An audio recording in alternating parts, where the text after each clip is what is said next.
Hello, everybody. Hello. Thank you for your patience. While we're waiting, I think we'll just move ahead with our schedule, and I'm going to ask our two members of the European Parliament to speak first and to welcome you here today. Thank you so much for being here. I'm Christian Terhes, along with my colleague Ivan Sinčić, and some more colleagues right here in the front row. We are welcoming all of you in the European Parliament. Thank you so much for being here, and thank you so much for fighting, I would say, for the same cause all over the world.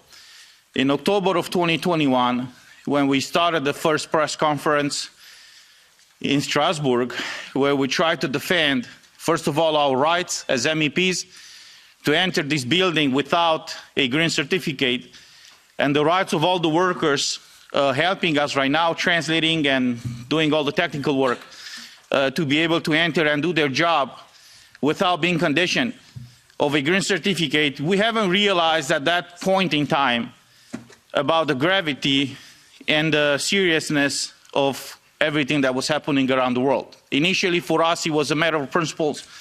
We were elected by the people for the people. We should have been allowed to enter the building to perform what we were elected for. So we started small. We were 4 MEPs initially. All 4 of us are here. But then after 2 weeks, more MEPs reached out to us. When we posted the first press conference online, we were shocked by the many thousands of emails that we received from all over the world telling us, well, finally someone is saying something. Because everybody looked around and said, well, it's not good what is happening, but, you know, nobody, I would say, in politics or in civil society or even in the media was talking seriously about what was happening. So we started small, and just by kept asking questions, presenting what was happening from our perspective, more and more people got engaged. But on the other side of the ocean, you guys were doing what you were doing from a medical perspective. So now after a year and some months, we are kind of meeting together, here in the European Parliament. On one side, us as MEPs fighting for freedom, for liberty. In Europe, in our case, I saw that many members of the US Congress are doing the same thing in the United States and in many other countries around the world. And I think the event today that we are hosting here in the European Parliament, the International COVID Summit, the 3rd edition, it is important mainly for all of us, to share ideas and to know each other and to maybe come up with what we could do in the future. But more importantly, this event, it's important for all the hundreds of millions of people, maybe billions of people who will hear about this event and watch us. Because what happened in the past 3 years is not okay. It's not okay from the perspective of democracy, it's not okay from the perspective of respect of human rights, and it is not okay from the medical perspective. Because at the end of the day, when we hear someone saying that science says, well, you should allow the science to say whatever scientists have to say. But what we've seen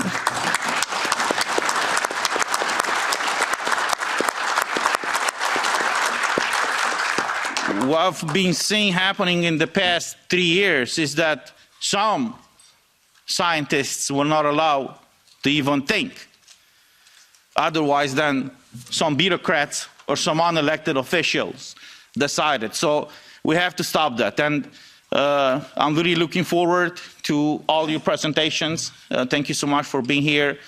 And without further ado, I would say we are here to fight for you, for all of you, and we will be doing what we said. Thank you.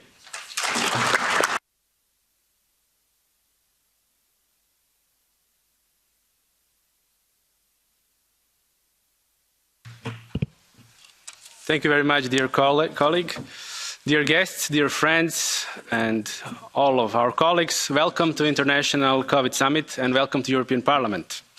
We will be discussing scientific, social, medical and legal findings of the past 3 years of COVID crisis. Now, in my opening speech, I must state that I am honored to be with you all here today. I had an opportunity to be present at the first International COVID Summit in Rome in 2021, which had a focus on early treatments. I remember those were very dark times.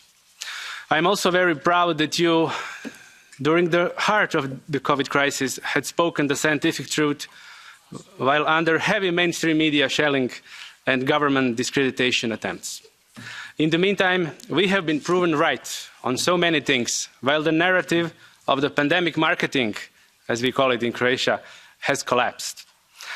It was us who followed the science, but we also followed human rights, rule of law, and the principle of freedom. Some bureaucrats and politicians in European institutions, national governments, and regulatory agencies are not yet ready to admit that they were wrong, because that would mean accountability, even before criminal law. But we will keep reminding them they will have to face consequences because the tide has turned against them. We are here to exchange findings and to send a strong message to European lawmakers and government agencies. The people of Europe and the world is expecting this from us. I am here today looking forward to hear your presentations on patents, effects of mandates, on early treatments, vaccine efficacy, effects on reproductive system, children, all-cause mortality, freedoms and legality surrounding COVID crisis, and many others. Thank you very much.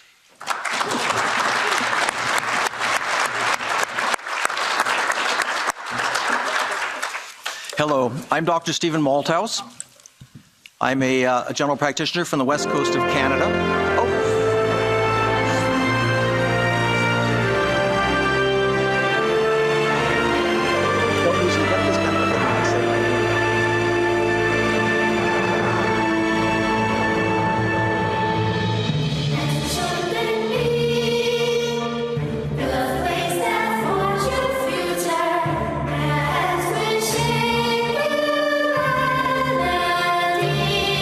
Happy must not be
Usually when I say my name, the music doesn't come up like that. And the sky's open. But I'm Stephen Malthouse. I'm a family doctor from the west coast of Canada, and it's a pleasure to be here with everybody. And this is the third ICS, International COVID Summit, that we've had. We had one in Italy and one in France, and this is the third. And I wanted to thank our hosts here, the MEPs who've made such efforts to invite us here. And I also want to thank all the speakers who have come from around the globe to join us and to present today, because many of them have made quite the effort to come here. And I think we're all going to appreciate what they have to say. Just to let you know that there are headphones at the tables, and you can select on your console the language that you would like, because it is being translated into 7 languages. This is really a great opportunity for us. As you know, there have really been two pandemics. The first pandemic was really the one which was the storyline that we were all fed, that many of us swallowed whole, which came from our governments and other institutions. But the other pandemic is the one that we're going to be focusing on today, which is what happened after that first one was declared. The second, more the real pandemic. And what you're going to hear today may be surprising for some people. It may not necessarily fit with what you're thinking. But I ask you that you open your minds and listen to what the professionals, the experts here have to say, and to let you know that it is based on science and research. And in addition to opening your minds, I hope that you will open your hearts. You know, many people have suffered a lot in these last years, and I think that what you're going to hear today will make that very clear. So please approach these presentations with an open mind and an open heart. And I think that you will really enjoy the material that our speakers have to present for you today. So thank you very much, and we'll get started.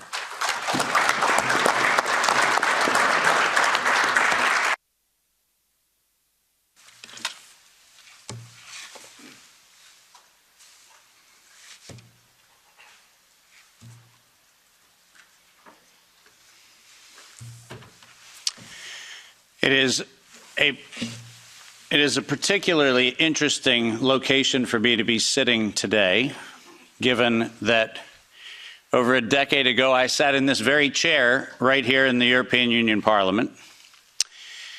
And at that time I warned the world of what was coming. During that conversation that was hosted at the time by the Green and EFA and a number of the other parties of the European Union's various representations, we were having a conversation on whether Europe should adopt the United States policy of allowing for the patents on biologically derived materials. And at the time, I urged this body, and I urged people around the world, that the weaponization of nature against humanity had dire consequences. Tragically, I sit here today with that unfortunate line that I don't like to say, which I told you so. But the fact of the matter is, we're here not for a reprisal on past decisions. We're here to actually, once again, come to the face of the human condition and ask the question, who do we want to be? What do we want humanity to look like? And rather than seeing this as an exercise in futility, which is very easy from time to time when you're in the position I'm in, I actually see this not as an exercise in futility. I see this as one of the greatest opportunities that faces us, because we now have a public conversation, which is now front and center in people's minds. When this was an esoteric conversation about biological patents, nobody cared. But when that conversation came home, then it became something people can care about. So I'm actually quite grateful for this opportunity. I thank the members of Parliament for hosting this. I thank all of the translators who, I apologize in advance. I will use terminology that is probably very difficult to translate, so my apologies.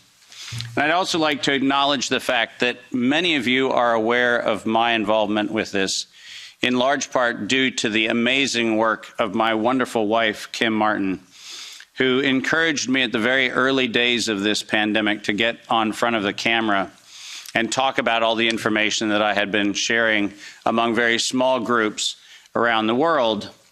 And it was, in fact, her encouragement that put me in a place where many of you have heard what I have to say. Ironically, the world that I came from, that used to be very popular, my CNBC and Bloomberg presentations, which were televised on mainstream media around the world, was an audience that I lost. I can confidently say COVID diminished my fame.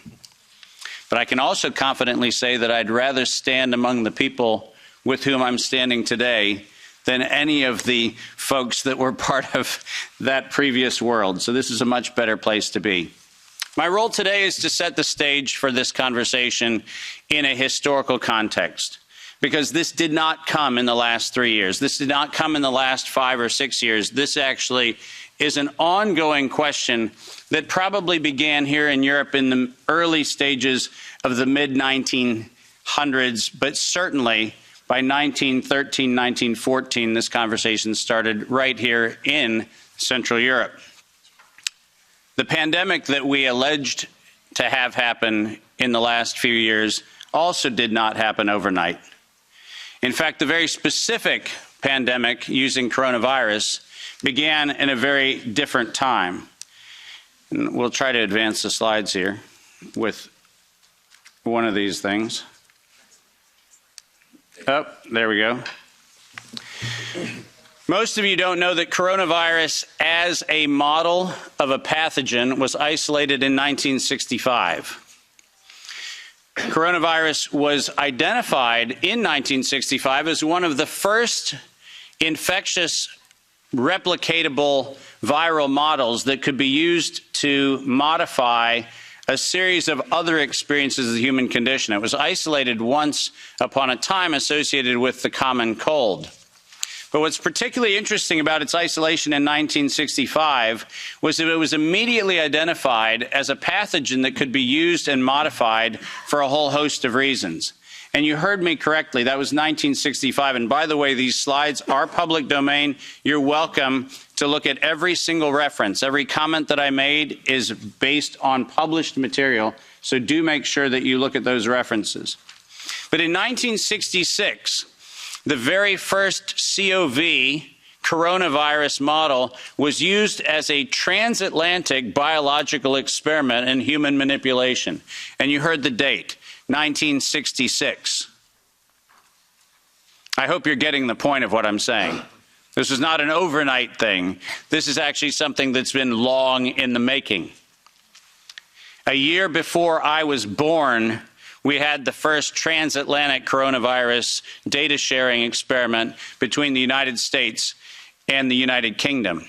And in 1967, the year I was born, we did the first human trials on inoculating people with modified coronavirus. Isn't that amazing? 56 years ago, the overnight success of a pathogen that's been 56 years in engineering. And I want that to chill with all of you.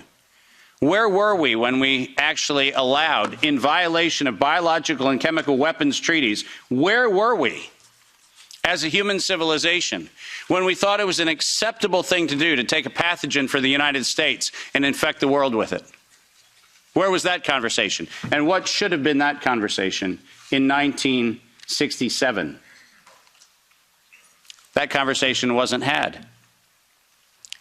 Ironically, the common cold was turned into a chimera in the 1970s.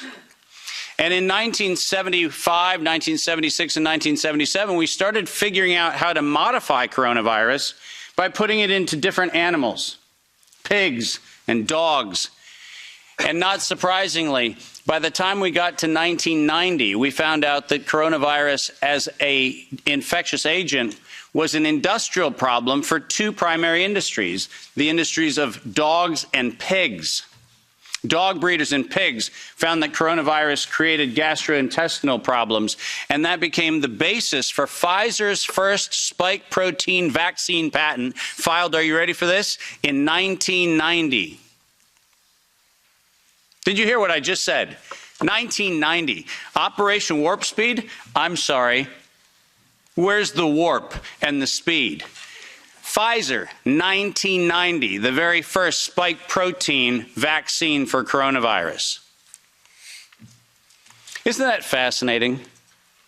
Isn't it fascinating that we were told that, well, the spike protein is a new thing. We just found out that that's the problem. No. As a matter of fact, we didn't just find out it was not just now the problem. We found that out in 1990 and filed the first patents on vaccines in 1990 for the spike protein of coronavirus. And who would have thought? Pfizer. Clearly the innocent organization that does nothing but promote human health. Clearly Pfizer. The organization that has not bought the votes in this chamber and in every chamber of every government around the world. Not that Pfizer. Certainly they wouldn't have had anything to do with this. But oh yes, they did. And in 1990 they found out that there was a problem with vaccines. They didn't work. You know why they didn't work? It turns out that coronavirus is a very malleable model. It transforms and it changes and it mutates over time. As a matter of fact, every publication on vaccines for coronavirus from 1990 until 2018, every single publication concluded that coronavirus escapes the vaccine impulse, because it modifies and mutates too quickly for vaccines to be effective. And since 1990 to 2018, that is the published science, ladies and gentlemen. That's following the science. Following the science is their own indictment of their own programs that said it doesn't work. And there are thousands of publications to that effect, not a few hundred, and not paid for by pharmaceutical companies. These are publications that are independent scientific research that shows unequivocally, including efforts of the chimera modifications made by Ralph Baric in the University of North Carolina, Chapel Hill. All of them show vaccines do not work on coronavirus. That's the science. And that science has never been disputed. But then we had an interesting development in 2002. And this date is most important. Because in 2002, the University of North Carolina, Chapel Hill patented, and I quote, an infectious replication defective clone of coronavirus. Listen to those words, infectious replication defective. What does that phrase actually mean? For those of you not familiar with language, let me unpack it for you. Infectious replication defective means a weapon. It means something meant to target an individual, but not have collateral damage to other individuals. That's what infectious replication defective means. And that patent was filed in 2002 on work funded by NIAID's Anthony Fauci from 1999 to 2002, and that work, patented at the University of North Carolina, Chapel Hill, mysteriously preceded SARS 1.0 by a year. Dave, are you suggesting that SARS 1.0 wasn't from a wet market in Wuhan? Are you suggesting it might have come from a laboratory in the University of North Carolina, Chapel Hill? No, I'm not suggesting it. I'm telling you that's the facts. We engineered SARS. SARS is not a naturally occurring phenomenon. The naturally occurring phenomenon is called the common cold. It's called influenza-like illness. It's called gastroenteritis. That's the naturally occurring coronavirus. SARS is the research developed by humans weaponizing a life system model to actually attack human beings. And they patented it in 2002.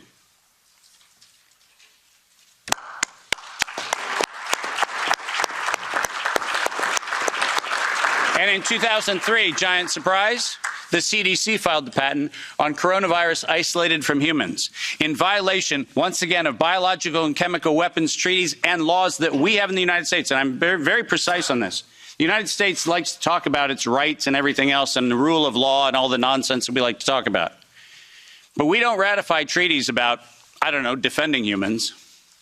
We conspicuously avoid that. We actually have a great track record of advocating for human rights and then denying them when it comes to actually being part of the international community, which is a slightly problematic thing. But let's get something very clear. When the CDC in April of 2003 filed the patent on SARS coronavirus isolated from humans, what did they do? They downloaded a sequence from China and filed a patent on it in the United States. Any of you familiar with biological and chemical weapons treaties knows that's a violation. That's a crime. That's not an innocent oops. That's a crime. And the United States Patent Office went as far as to reject that patent application on 2 occasions until the CDC decided to bribe the Patent Office to override the patent examiner to ultimately issue the patent in 2007 on SARS coronavirus. But let's not let that get away from us, because it turns out that the RT-PCR, which was the test that we allegedly were going to use to identify the risks associated with coronavirus, was actually identified as a bioterrorism threat by me in the European Union-sponsored events in 2002 and 2003, 20 years ago. That happened here in Brussels and across Europe. In 2005, this particular pathogen was specifically labeled as a bioterrorism and bioweapon platform technology. Described as such. That's not my terminology that I'm applying to it. It was actually described as a bioweapons platform technology in 2005. And from 2005 onwards, it was actually a biowarfare enabling agent, its official classification from 2005 forward. I don't know if that sounds like public health to you.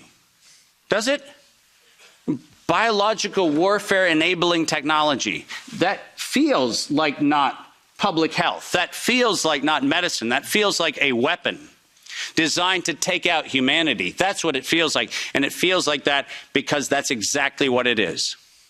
We have been lured into believing that EcoHealth Alliance and DARPA and all of these organizations are what we should be pointing to, but we've been specifically requested to ignore the facts that over $10 billion have been funneled through black operations through the check of Anthony Fauci, and a side-by-side ledger where NIAID has a balance sheet, and next to it is a biodefense balance sheet, equivalent dollar-for-dollar matching that no one in the media talks about. And it's been going on since 2005. Our gain-of-function moratorium, the moratorium that was supposed to freeze any efforts to do gain-of-function research.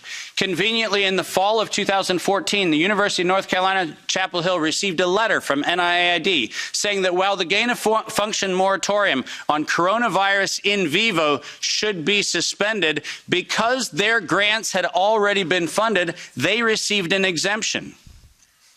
Did you hear what I just said? A biological weapons lab facility at the University of North Carolina, Chapel Hill, received an exemption from the gain-of-function moratorium so that by 2016 we could publish the journal article that said SARS coronavirus is poised for human emergence in 2016. And what, you might ask, Dave, was the coronavirus poised for human emergence? It was WIV1,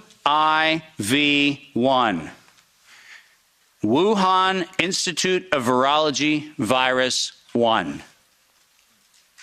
Poised for human emergence in 2016 at the proceedings of the National Academy of Sciences, such that by the time we get to 2017 and 2018, the following phrase entered into common parlance among the community. There is going to be an accidental or intentional release of a respiratory pathogen. The operative word, obviously, in that phrase, the word release. Does that sound like leak? Does that sound like a bat and a pangolin went into a bar in the Wuhan market and hung out and had sex, and lo and behold, we got SARS-CoV-2? No. Accidental or intentional release of a respiratory pathogen was the terminology used, and 4 times in April of 2019, 7 months before the allegation of patient number 1, 4 patent applications of Moderna were modified to include the term accidental or intentional release of a respiratory pathogen as the justification for making a vaccine for a thing that did not exist. Keep going. If you have not done so, please make sure that you make reference in every investigation to the premeditation nature of this, because it was in September of 2019 that the world was informed that we were going to have an accidental or intentional release of a respiratory pathogen so that by September 2020, there would be a worldwide acceptance of a universal vaccine template. That's their words, right in front of you on the screen. The intent was to get the world to accept a universal vaccine template, and the intent was to use coronavirus to get there. And the last slide. This isn't advancing, so if I could have somebody do it. Let's read this, because we have to read this into the record everywhere I go. Until an infectious disease crisis is very real, present, and at the emergency threshold, it is often largely ignored. To sustain the funding base beyond the crisis, he said, we need to increase the public understanding for the need for medical countermeasures such as a pan-influenza or pan-coronavirus vaccine. A key driver is the media, and the economics will follow the hype. We need to use that hype to our advantage to get to the real issues. Investors will respond if they see profit at the end of the process. Sounds like public health?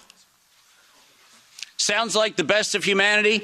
No, ladies and gentlemen, this was premeditated domestic terrorism stated at the proceedings of the National Academy of Sciences in 2015, published in front of them. This is an act of biological and chemical warfare perpetrated on the human race, and it was admitted to in writing that this was a financial heist and a financial fraud. Investors will follow if they see profit at the end of the process. Let me conclude by making 5 very brief recommendations. The last slide. Nature was hijacked. This whole story started in 1965 when we decided to hijack a natural model and decide to start manipulating it. Science was hijacked when the only questions that could be asked were questions authorized under the patent protection of the CDC, the FDA, the NIH, and their equivalent organizations around the world. We didn't have independent science. We had hijacked science. And unfortunately, there was no moral oversight in violation of all of the codes that we stand for. There was no independent, financially disinterested, independent review board ever impaneled around coronavirus, not once. Not once. Not since 1965. We do not have a single independent IRB ever impaneled around coronavirus. So morality was suspended for medical countermeasures. And ultimately, humanity was lost because we decided to allow it to happen. Our job today is to say, no more gain-of-function research, period. No more weaponization of nature, period. And most importantly, no more corporate patronage of science for their own self-interest unless they assume 100% product liability for every injury and every death that they maintain. Thank you very much.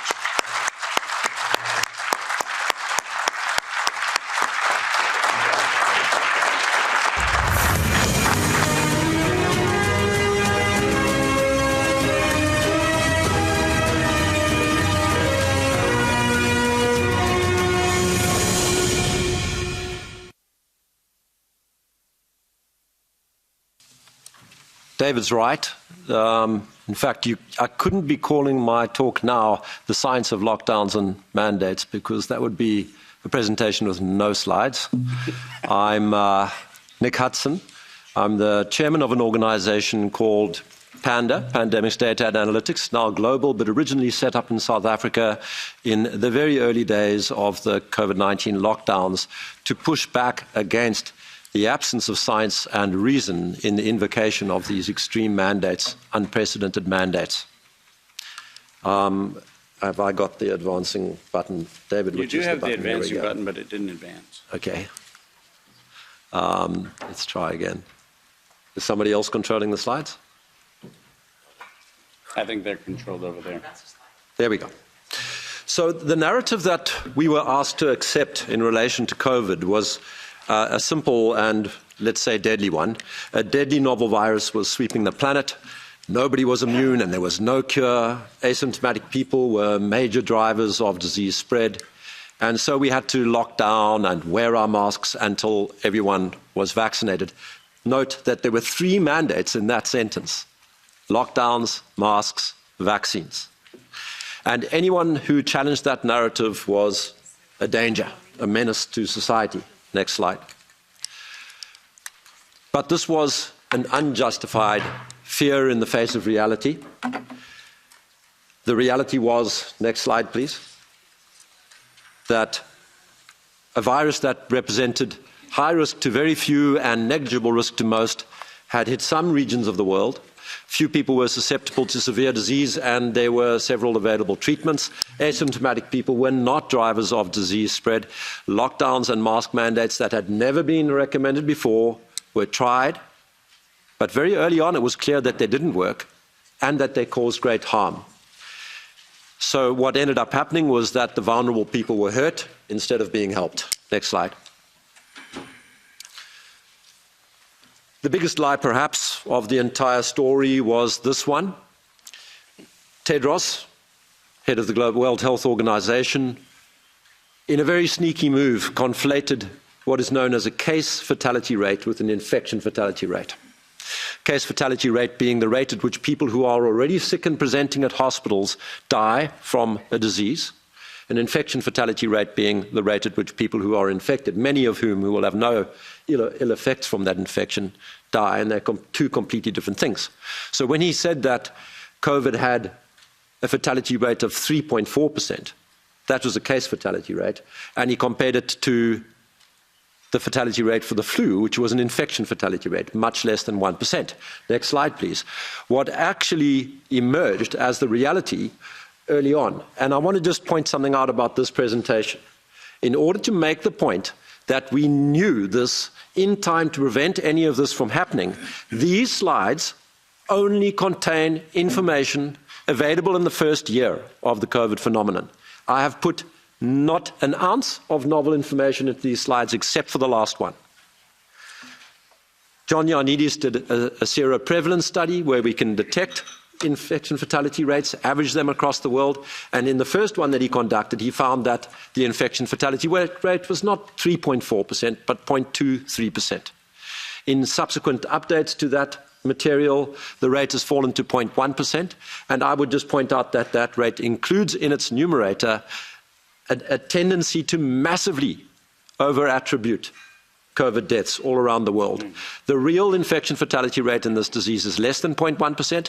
And when we consider, next slide please, the fact that mortality is, next slide please, the fact that mortality is massively age graduated, with the risk for young people being 1,000th the risk for old people.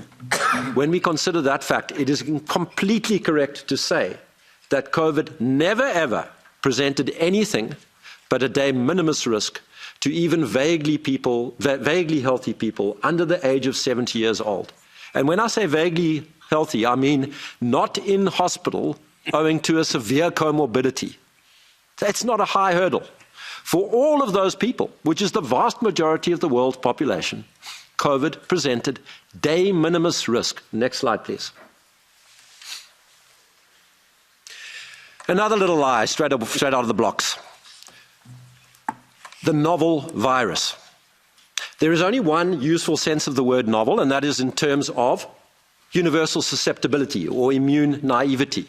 When it comes to viruses, every single copy of a virus virtually is something novel in the sense that it contains errors of transcription or some element of novelty. Almost every single copy would be like that. So if you set a low threshold, novelty is a meaningless term. It's only meaningful in terms of susceptibility.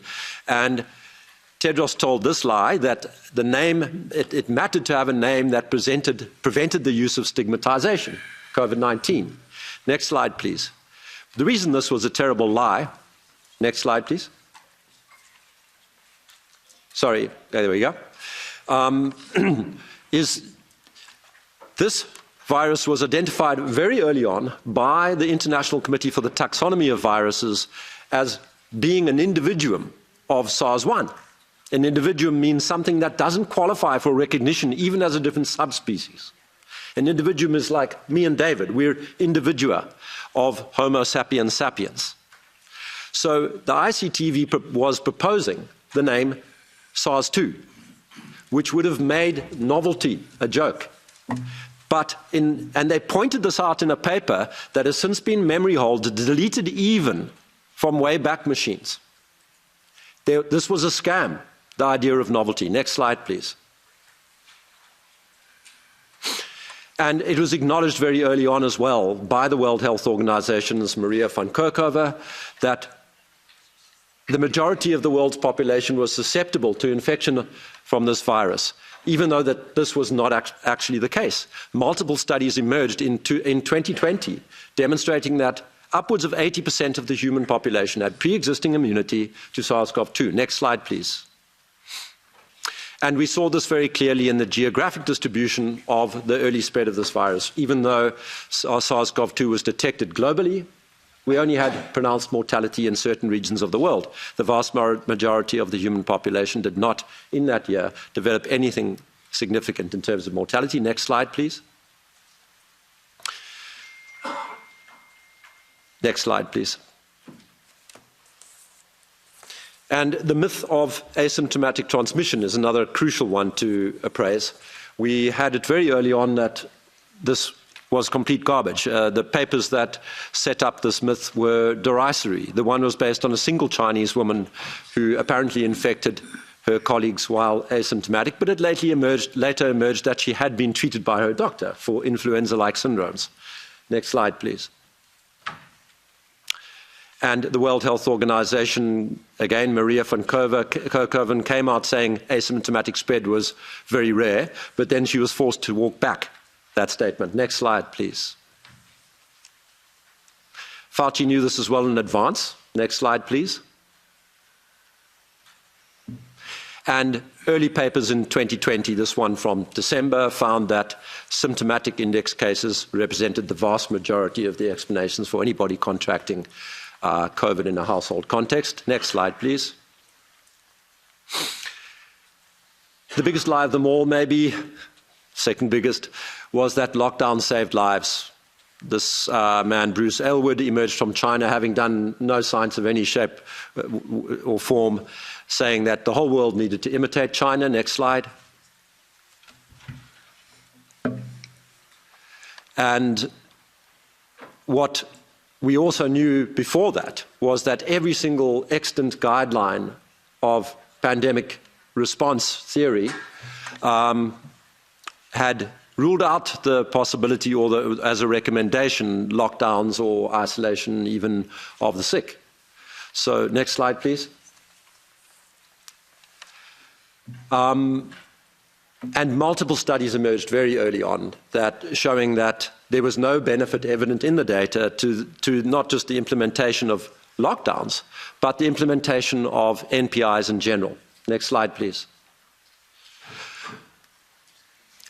This finding was not unexpected from John Ioannidis again, that in fact there was evidence that lockdowns were pro-contagion. Why do I say this is not unexpected? Well, remember that I mentioned that this was we had profoundly age-graduated mortality, older people being much more susceptible than younger people. What you need to do from a transmission perspective to minimize mortality under those conditions is to maximize the differential mobility of the elderly and the young. And that is a well-known result from epidemiological modeling. Now just process that. You need young people to be as mobile as possible in relative to old people. That's the opposite of a lockdown. What you ideally want is actually a coronavirus party for everybody under the age of about 80. A cruise ship for the rest of us, while the old people stay out of the way. That would have been the mortality minimizing strategy suggested by basic epidemiology. That result is expected. Next slide, please. And we saw it in the evidence very early on. This was Panda's slide. The work was done in May of 2020.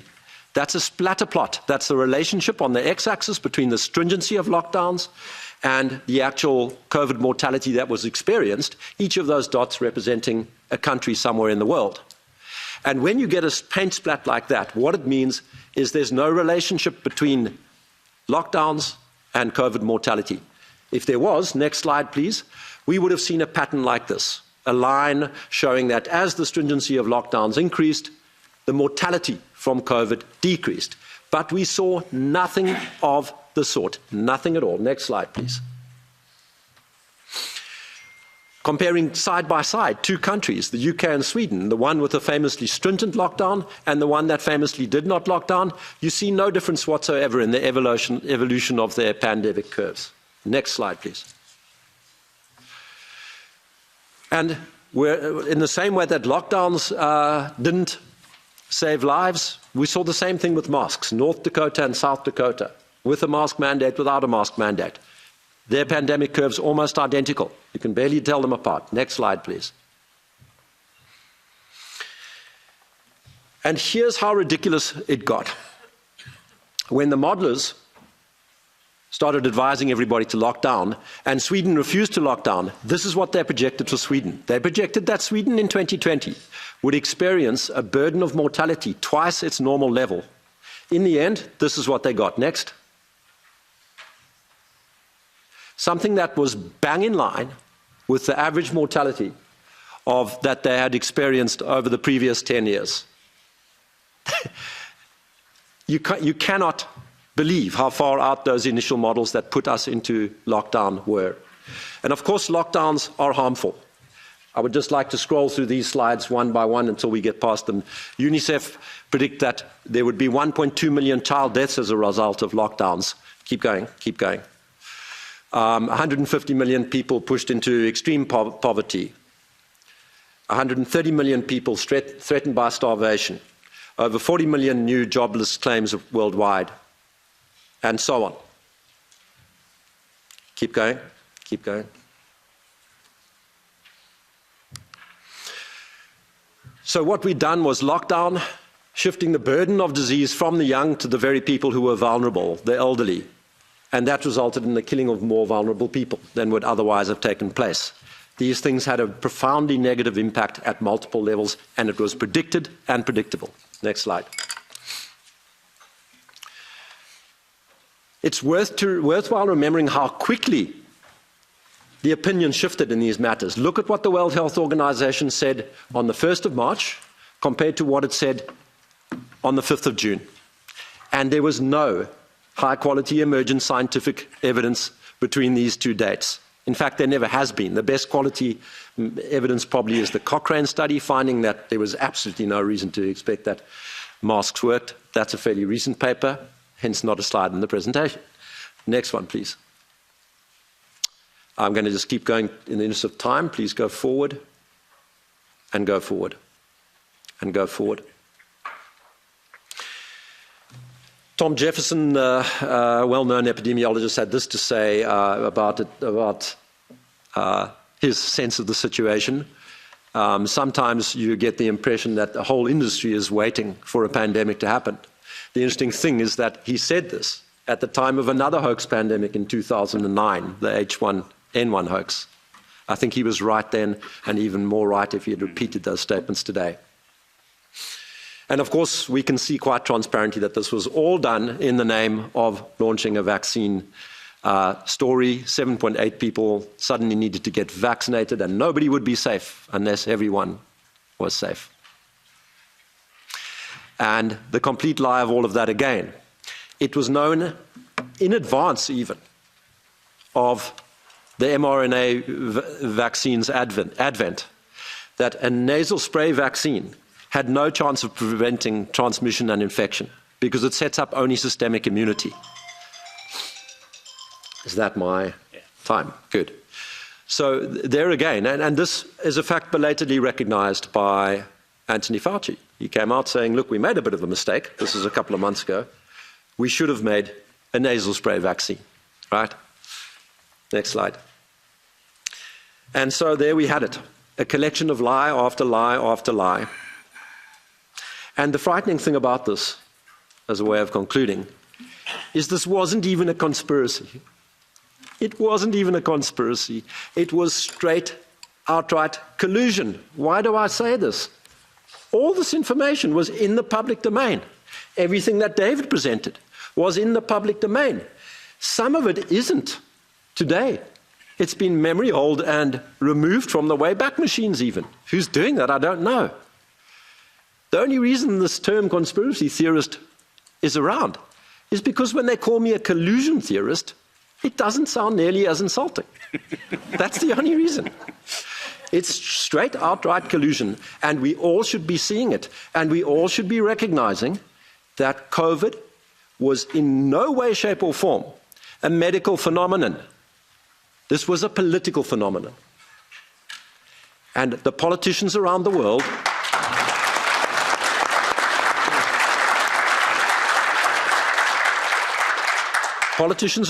I believe, are starting to wake up to this. And the earliest and the bravest amongst them are here today and are the reason we are here today. And I would like to finish by congratulating them and thanking them.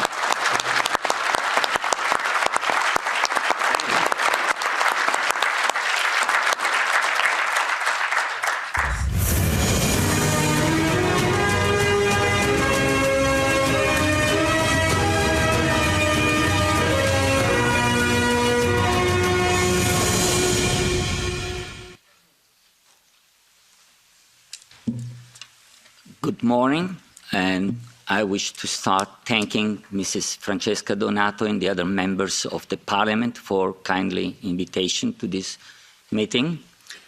I am a pathologist, and I will bring you the point of view of the biologist and of the medical doctor and of the professor of pathology. As a molecular pathologist, my task and my duty is to study the molecular mechanisms of diseases, whatever is the cause, in this case COVID, and also the adverse effects of the vaccines. So the double take-home message of my lecture is here.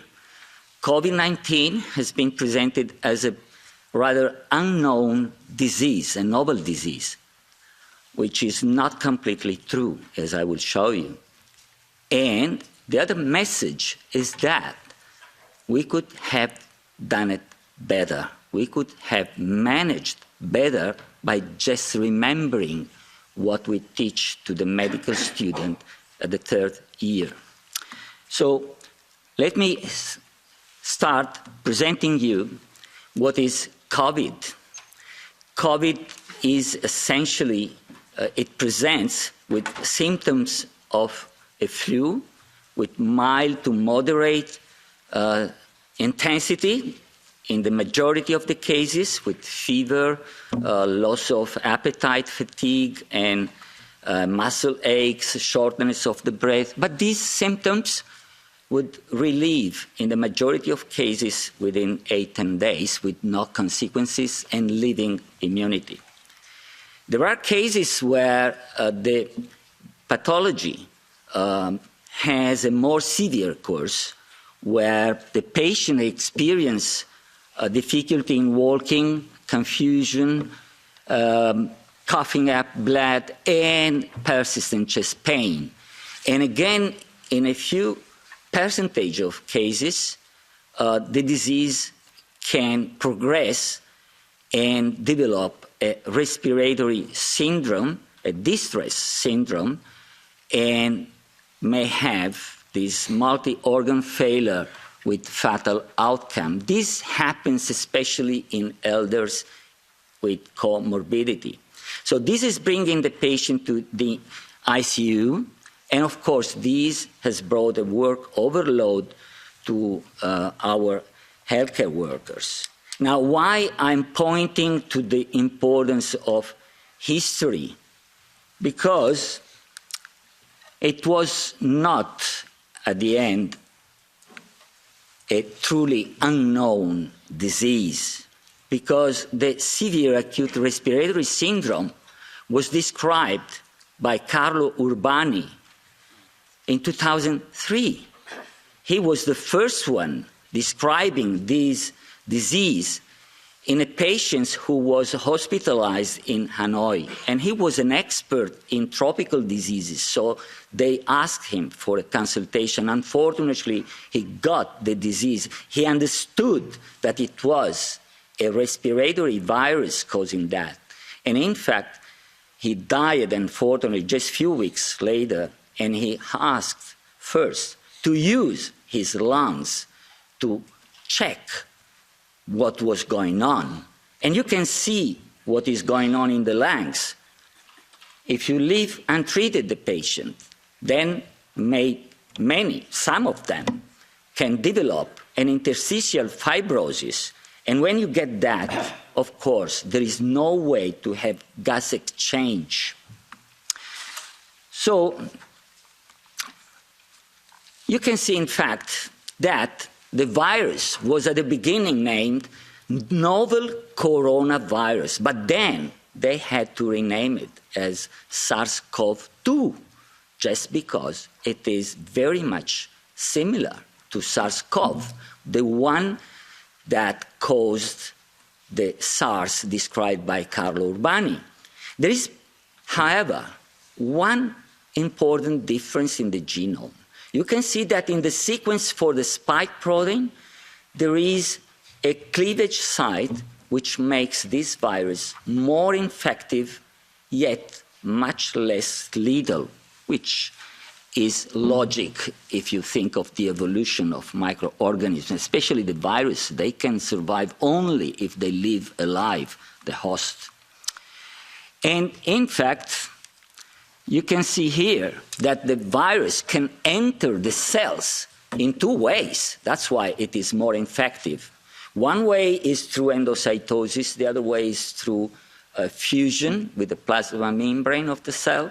But in both cases, once it is inside the cell, the messenger RNA will be released, translated into proteins, then the virus assembles within the membranes of the host cell, and then will go out and infect other cells.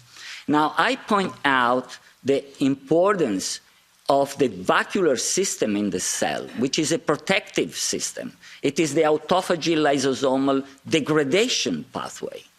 And the virus exploits and somehow modulates this pathway to escape degradation. But in the majority of the case, next slides, please. In the majority of the cases, the cell can recognize foreign viruses and entrap the virus into this vascular system for degradation, and then will inform the immune system of the attack.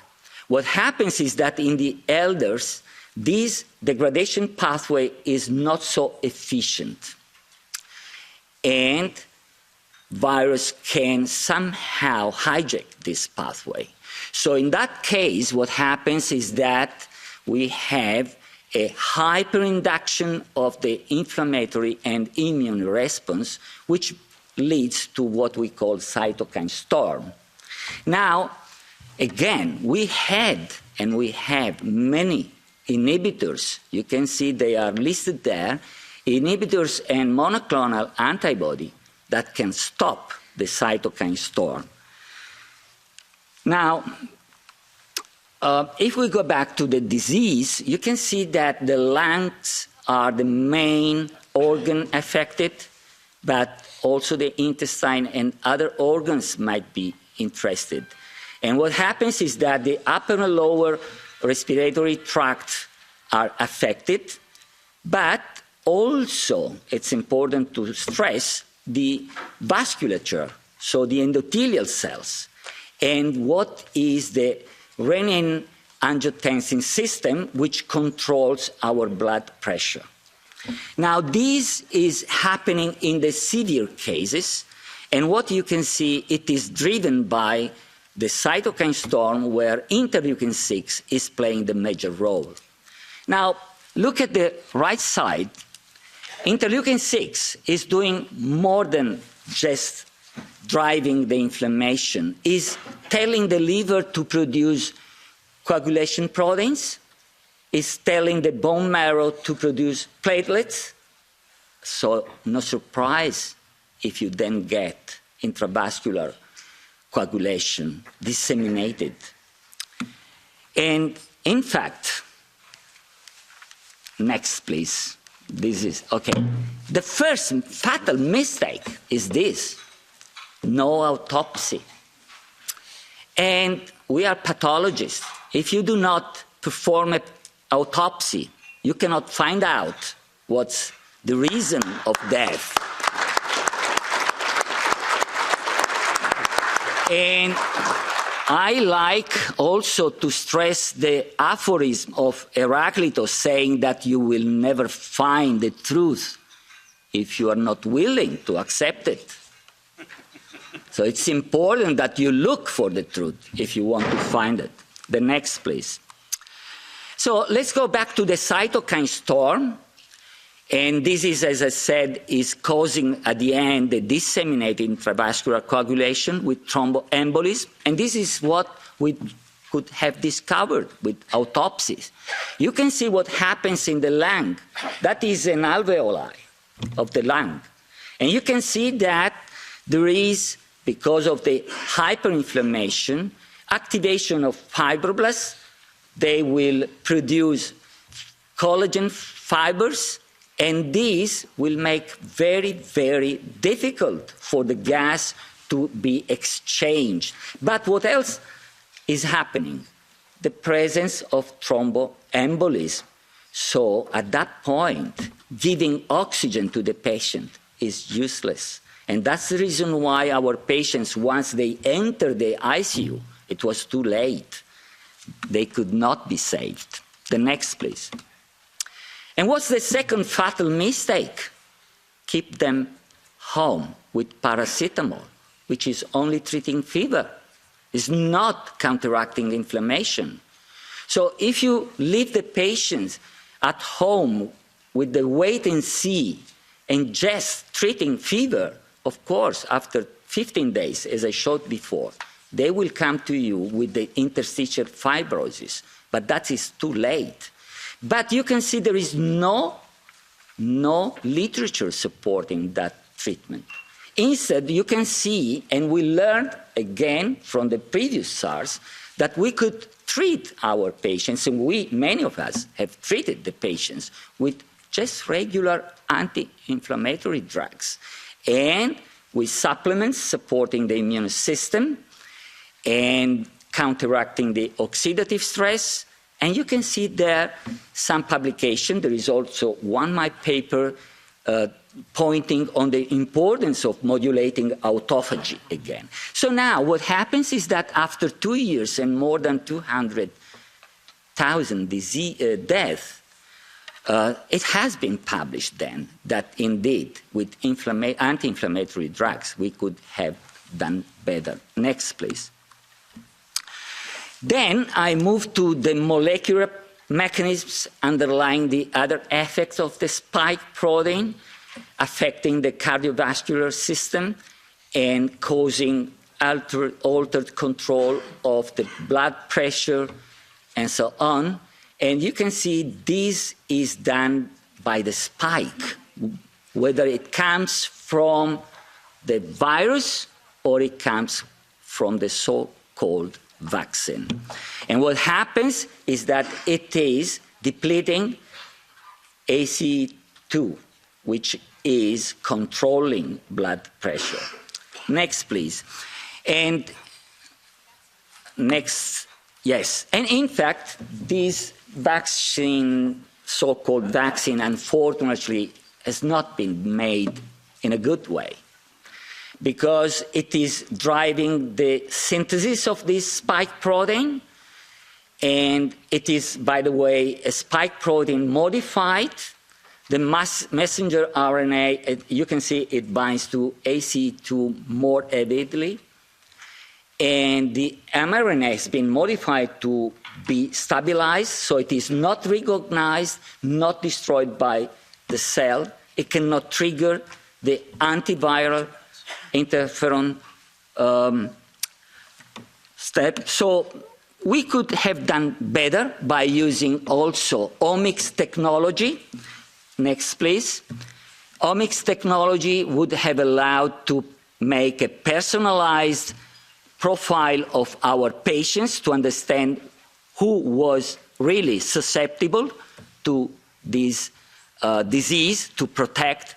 Next slide, please. We could have used omics technology to profile our patients for a personalized vaccination, excluding the patients recovered from the infection who are already immunized, or those patients who are under immunosuppressive therapy or are immunodeficient. They cannot respond anyhow. Whatever you can do, 4, 5, 10 every month you can vaccinate. They cannot respond.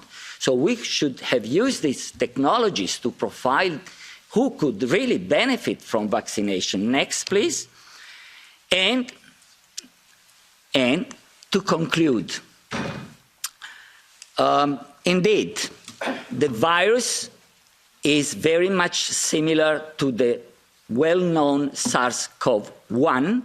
COVID disease was not so completely unknown and could be cured with appropriate therapy, early therapy. Thanks.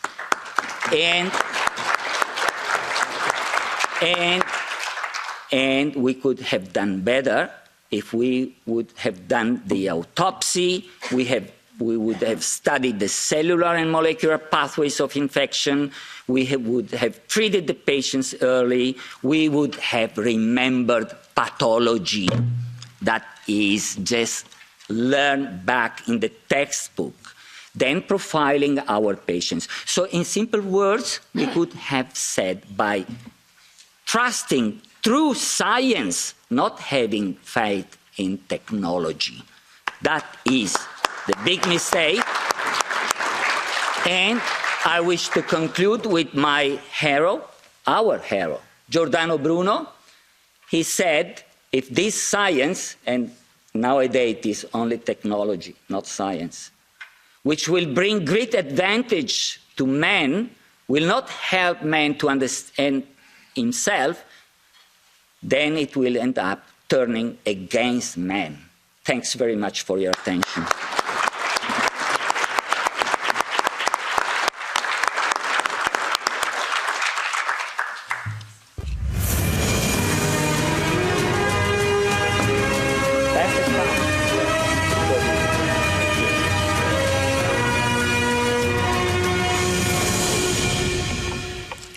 Good morning, Giovanni Meledandri. I thank you very much, the Euro parliamentarians, and particularly Francesca Donato, for having invited me to this occasion, and I'm honored to be among you all.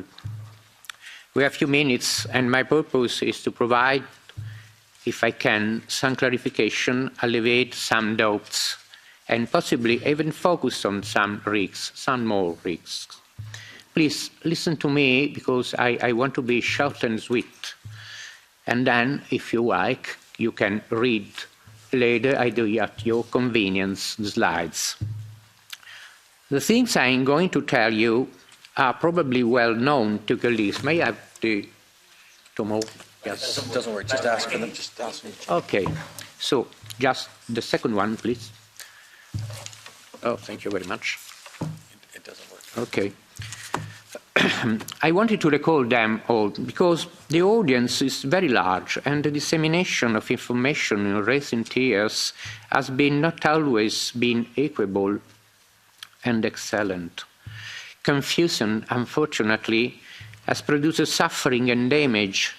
Julius Caesar said in Shakespeare's tragedy of his name, "The man fears most what he does not know." We will try to clarify what and why we do know. In slide 2, I wanted to summarize the discussion. We will discuss SARS-CoV-2 and COVID-19. We will address aspects involving morphology origin, pathogenesis, immunology, prophylaxis, and the current situation. And the fifth set of slides, just next one. And please, we are going to show the slides from 3 to 10 quite quickly. In slide 2, I wanted to summarize the discussion. In the fifth set of slides, I said, we shall see the morphology and the characteristics genomic of SARS-CoV-2. These slides serve to remove any possible doubt about the technology of the virus. The virus is well known, and Huey has classified it. We know exactly what it looks like, how big it is, 10 nanometers, 22 kilobases, you prefer. It is an NRA positive strand. How its genome works. And we assigned it to the subgenus Sabercovirus because of its particular feature. Next one, please. Gone. Gone. Gone. You are going to see the phylogenesis and the morphology of the virus on. This is the genetic description of the virus on.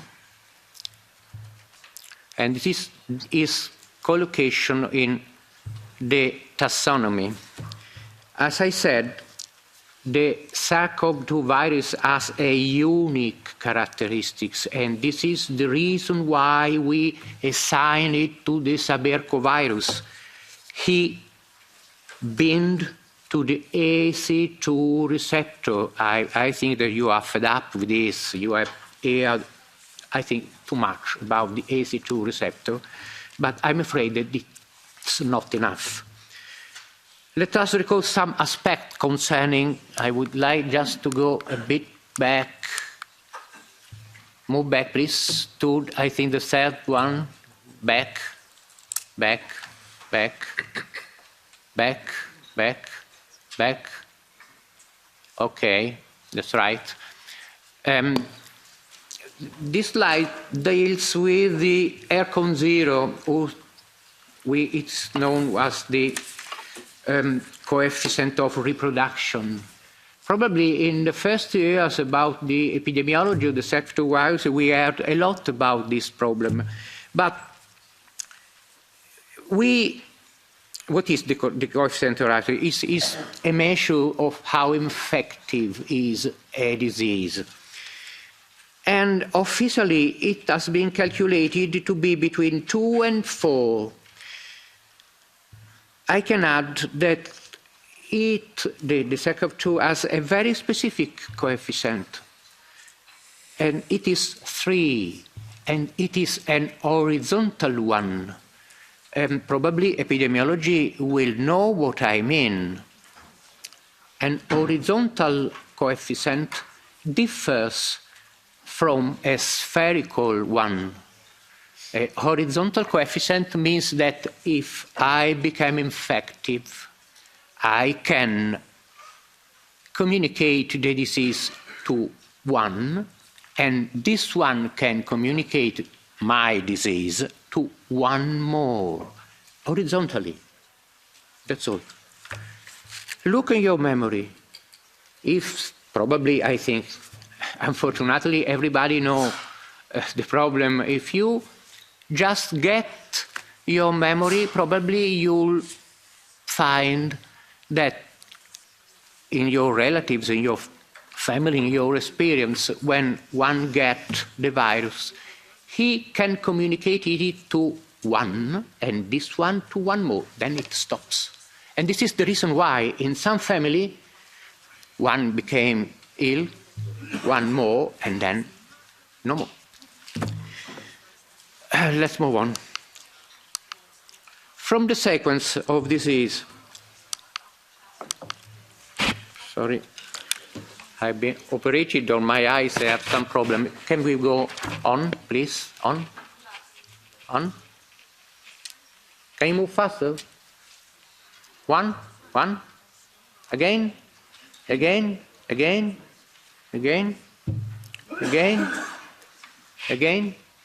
Okay. From the sequence, we can derive the capability of the viruses and we can trace its origin. This is another big problem. The slide 1115 deals with the phylogenesis. And I want to clarify that, as Professor Martin said, and yesterday also Professor Anderson, the coronavirus family is a very old one. And of course, it has been well studied. And it is so old that we can date it to 25, 50 million years. And this has some consequences. First, a progressive reduction in the pathogenicity. Second, a high genetic sharing. In very simple words, it means that coronaviruses evolving have produced little serious and generally less and less lethal diseases in animals and eventually, finally, in humans. And that the DNA of animals is the reservoir in which we can find the relics of this ancient cohabitation. I remind you that no less, Professor Anderson said this yesterday, I particularly appreciated it, not less than 8% of DNA in eukaryotes is derived from the horizontal spread of foreign genetic material, mainly carried by virus. We evolve thanks to virus. Our DNA contains information, genetical information, driven through the biosphere by virus, and sometimes they get it from mushrooms. And in this big system, the genetic evolve. Nature makes use of this tool for evolutionary purposes, and among its benefits we find viral interference. Does anybody know that flu, dengue fever, measles, German measles simply disappeared these years? Do you think that it was thanks to masks? No. It simply was thanks to interference. Interference is the ability to be little to no susceptible to certain infection. And this is one of the virtues of the natural, complex human immunity. Slide 1114, can we go there? Please help me.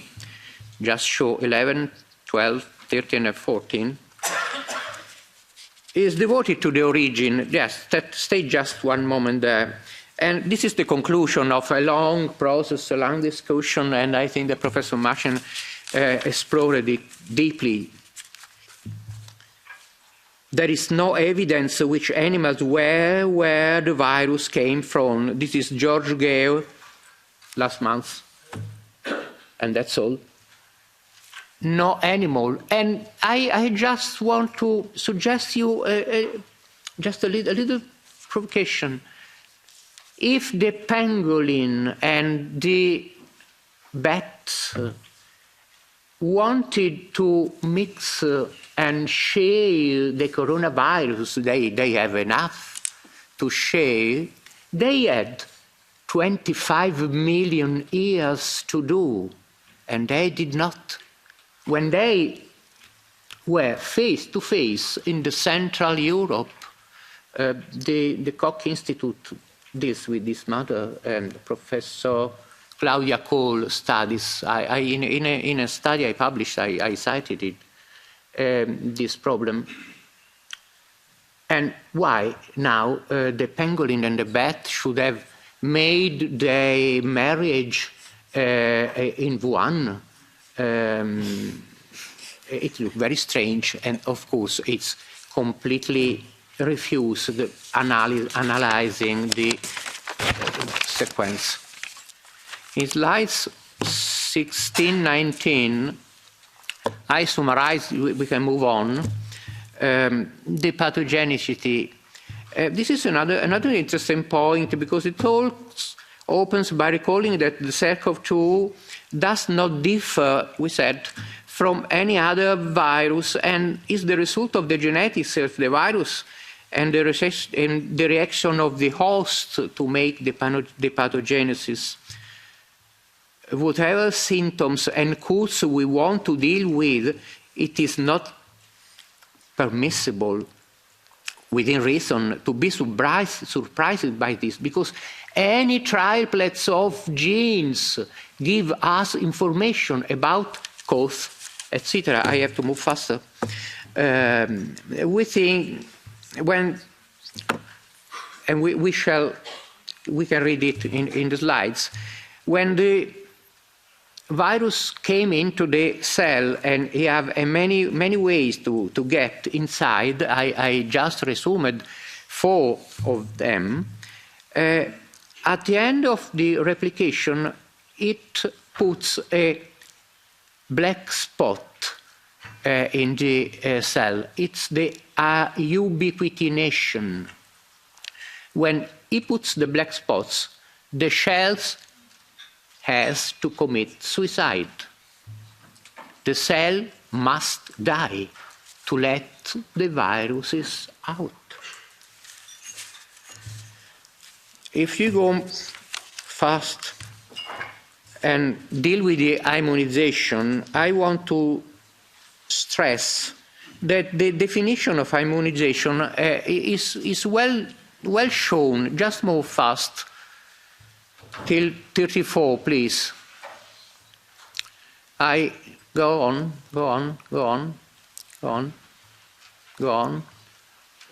This is the coherence. Okay, go on. You have 1 minute. Stop. We know what is immunization, and I try to summarize what is immunity. It is not just a title of antibodies. When we deal with efficacy of a treatment, a immunological one, and use the measure of antibodies, we are joking. We can have antibodies, but we don't know if they are protective, and we don't know we are against what. It's a measure, it's useful, but it's not enough. And one more, we so far talked about viruses. If we just move to nanoliposomes, nanoliposomes do not deliver some things, the material genetic, to the cell. The genetic material they contain penetrates the cell, profiting the natural features of the membrane and the mechanism by which the fusion and entry into the interior of every cell take place is not a delivery. The genetic material is then subjected to complex processes, but this is subject to errors, and errors are enlarged by the decoherence. I did not explain the decoherence, I had no time to do, but I suggest strongly you to have a read at the slides about the coherence. And finally, when a virus goes out, or when any genetic material have to go out, this happens exclusively by membrane rupture. The membrane must exploit. The cell must die. If the cell don't die, it does not occur. Then, when the cell dies, the subendothelial tissue and all the tissues are involved in an inflammatory disease. In conclusion, we have a phenomenology that is much more complex than the one we use in traditional vaccines when we are using mRNA vaccine. And if we want to talk about this treatment, I strongly suggest not to use sense, meaning neologisms. Epicure, Lucretius made it because they had no way to translate the Greek to Latin, but we have an excellent scientific terminology, and I think that we should be very strict in assigning designation. I never call a treatment a vaccine. Finally, more, please. This is just one moment, this is just to have an idea of the immunology and how complex it is in COVID-19. This is a 15-year-old girl. He had the virus only in the bowel, so they spent a lot of time to make a correct diagnosis. I have to call the hospital. It was I don't want to identify them, telling them, look, colleagues, it is COVID, but it's negative. It is COVID. Make a rectal swab, and the girls had the MISC. People from the USA well know what is MISC. This is the most serious case we had in Italy. As I said, just move on at the end. Go on. This is the definition. The 13 points on, please. Yes, stay there, just one moment. The epidemiology gives us a clear scenario and a tool to analyze and master what happens. We have just to set the independent and the dependent variables. If the independent is the cause, is pizza or is the climatic change, well, just measure it. And if the dependent variable are the adverse effect, and in the slides you read that I did not call them adverse, I just called them effects, well, we'll shall measure by a simple regression, logistic regression, who is the guilty, who is the bad fellow, the climate, the pizza, or whatever it is. I want to conclude, just on, please. And just furnish one more. Next, please. Next slide, please. Next slide, please. Oh, this is vice versa. I want to thank you very much. Just go back. I was just to tell you that we are not in the common area, but in the COVID area. Thank you very much, everybody.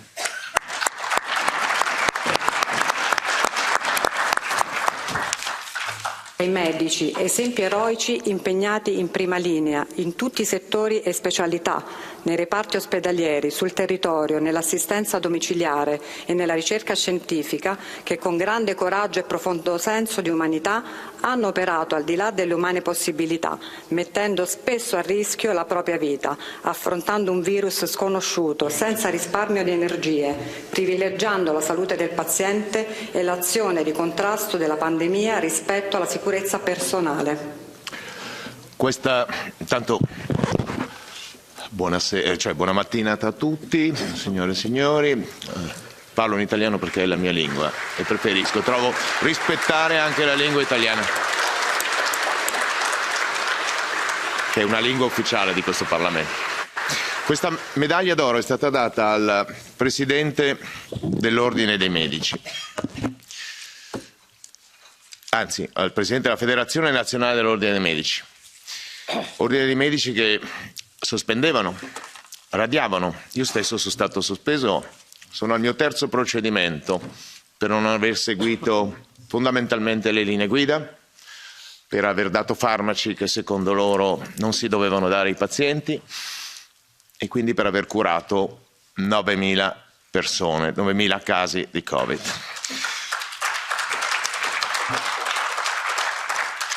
Questa non sarà una relazione scientifica, ma una storia personale che si mescola però con la storia di quanto è successo in Italia.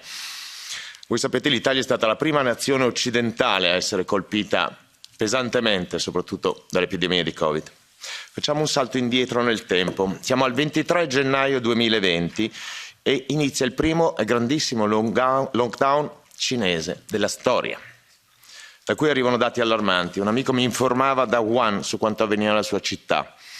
Nel frattempo io, che sono curioso, come ogni medico dovrebbe essere, andavo a ricercarmi la letteratura scientifica che era stata fatta, ce l'hanno anche detto i colleghi, già sulla SARS, la prima SARS, e su quanto iniziarono a pubblicare i medici cinesi, preparandomi al peggio e essere pronto a intervenire, come credo ogni medico degno di questo nome avrebbe dovuto fare.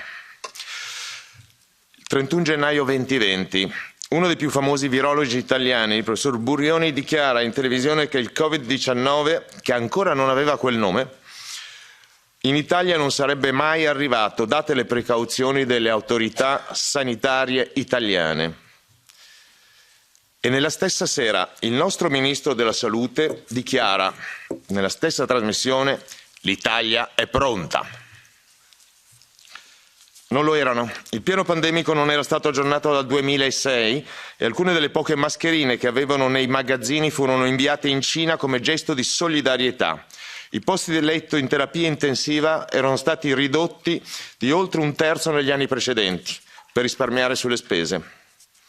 Poi scoprirò che quando gli ospedali di Bergamo, Cremona e Milano erano in emergenza e non avevano dispositivi di protezione individuale, a Malpensa, aeroporto di Malpensa, il Ministero della Salute aveva magazzini pieni di scatoloni di mascherine, guanti, tute di biocontenimento e persino maschere antigas che venivano tenute per sé e che regolarmente venivano buttate e sostituite perché scadevano. Grande esempio di solidarietà e di svolgimento del compito di tutelare la salute dei cittadini e dei medici e degli infermieri e degli operatori sociosanitari. E anche su questo la magistratura dovrebbe indagare. Intanto io cosa avevo trovato in letteratura e su cosa mi ero focalizzato? Su due lavori. Uno del professor Fauci, che alla fine dell'epidemia della prima SARS scrisse: l'uso dell'idrossiclorochina è stato fondamentale per sconfiggere la SARS e credo che sarà il game changer per le prossime epidemie di coronavirus. Lo sapevamo già. L'altro lavoro che mi sarebbe stato molto utile era un lavoro del professor Didier Raoult dell'Università di Marsiglia, che doveva essere qui, volevo ringraziarlo personalmente, spero che arrivi, e per ringraziare le persone. Il professor Raoult aveva testato con successo l'efficacia in vitro dell'associazione idrossiclorochina più azitromicina. Febbraio 2020, pochi giorni dopo quindi. Io mi offro all'Ordine dei Medici come medico volontario Covid-19. Una cosa normale per me, l'avevo fatto anche quando c'era stato nel 1980 un terremoto in Irpinia. Il 21 febbraio 2020, il primo caso ufficiale di Covid in Italia. Vi ricordo che i tamponi in Italia erano vietati a chi non proveniva da Wuhan. Nemmeno negli ospedali si potevano fare. E grazie a un medico, una donna coraggiosa, che fece il primo tampone violando le regole imposte dalle autorità sanitarie. Il paziente zero. 2 giorni prima, il Ministero della Salute, che aveva bloccato il campionato di calcio, permette, il 19 febbraio 2020, lo svolgimento della partita UEFA Champions League Atalanta-Valencia, nello stadio di San Siro a Milano, da oltre 75.000 posti. L'Atalanta è la squadra di Bergamo, con molti tifosi in esodo da tutte le valli bergamasche, Val di Nembro compresa. La zona di Nembro diventerà l'epicentro dell'epidemia in Europa. Dico epidemia perché l'OMS ancora non l'aveva dichiarata pandemia. Lo farà l'11 marzo 2020, quasi un mese dopo. Il 1° marzo prendo servizio presso il Ministero della Salute per controlli aeroportuali, spesso salendo a bordo degli aeromobili. You can go next, please. Sia a Milano che a Linate. Come medico del Ministero segnalo ai miei superiori alcuni degli errori che il Ministero della Salute stava facendo e che erano davanti ai miei occhi evidenti. Bloccare i voli dalla Cina, senza controllare coloro che passavano da Zurigo o da Parigi o da Francoforte. I tamponi che erano utilizzati appunto solo ai ricoverati in ospedale, dopo il paziente zero. Il divieto delle autopsie, per preservare l'anatomopatologo che non aveva nessun senso, con un cadavere che non respira, essendo questo un virus respiratorio. La raccomandazione di disinfettare continuamente le mani, le superfici, gli ambienti, le ambulanze, o il divieto di condividere posate, piatti, bicchieri, quando il virus è respiratorio e soprattutto con una corona, da qui coronavirus, che è lipidica, è grassa, quindi viene denaturata dai succhi gastrici se ingerita e anche dal comune sapone. Bastava lavarsi le mani col sapone come abbiamo sempre fatto. E hanno guadagnato miliardi di euro e di dollari con i disinfettanti nel mondo. Non da ultimo, il divieto di fermare per controllo sanitario chiunque avesse la temperatura corporea sotto i 37 gradi Celsius. I passeggeri, anche davanti a noi, lo facevano in aereo, ma lo facevano anche mentre aspettavano il loro turno, si passavano il paracetamolo per essere sicuri di passare i blocchi. Cosa a me è segnalata più volte.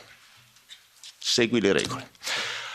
Bene, la sera dell'8 marzo 2020 viene dichiarata la zona rossa nel nord Italia, senza che il Ministero degli Interni, o quello della Difesa, avesse predisposto i posti di blocco, che saranno istituiti solo 72 ore dopo.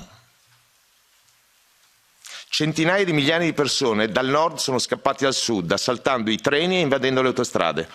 La risposta era sempre quella: devi seguire i protocolli senza discutere.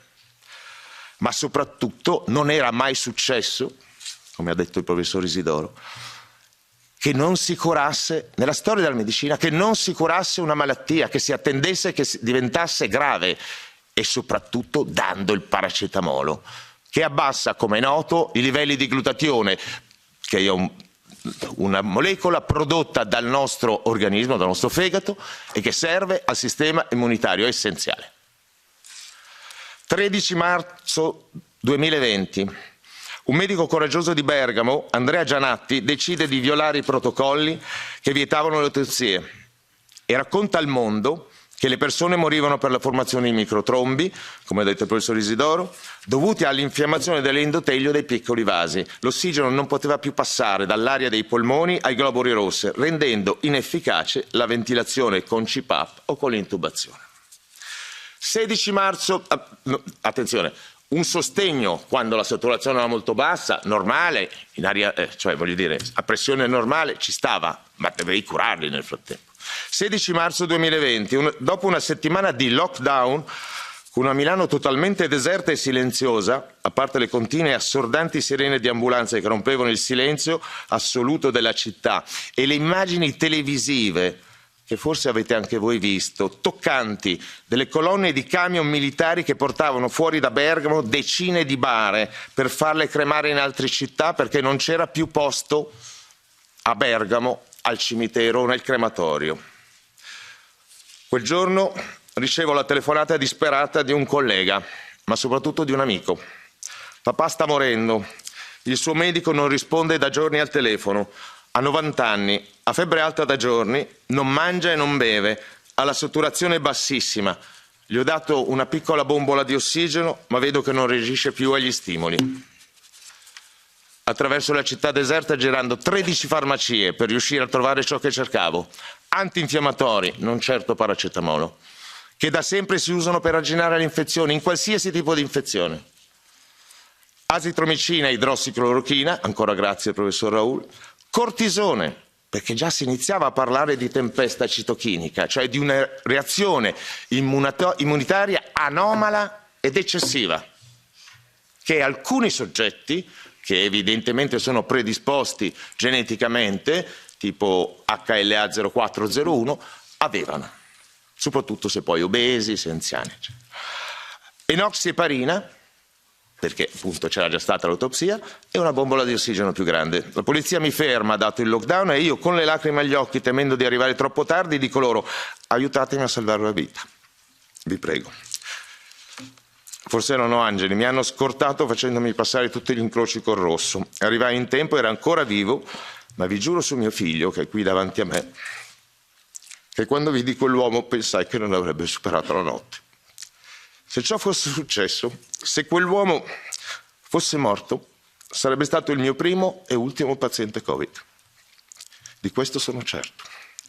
Io mi sarei sentito in colpa per non essere riuscito a salvarlo, mi sarei detto: è peccato di orgoglio, solo per il tuo 110 lode la laurea o per i 30 lode degli esami di malattie infettive e malattie infettive tropicali e sottropicali, o per i soli 2 anni di specialità in igiene, medicina preventiva ed epidemiologia.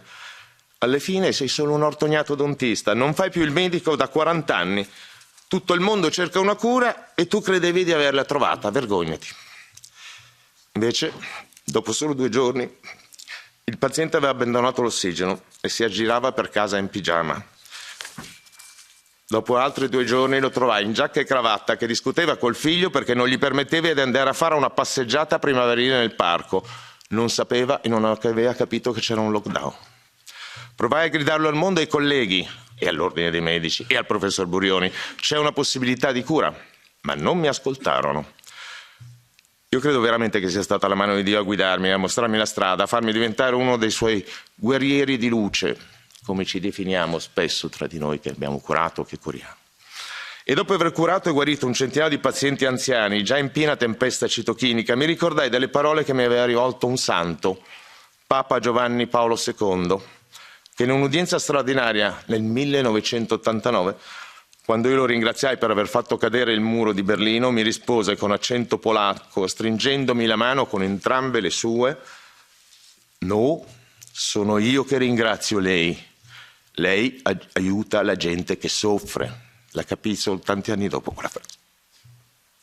Fino aprile 2020 stavano istituendo un reparto Covid in un piccolo ospedale sopra il Lago Maggiore. Non c'erano più posti letto in Italia, ma non trovavano un medico che volesse gestirlo.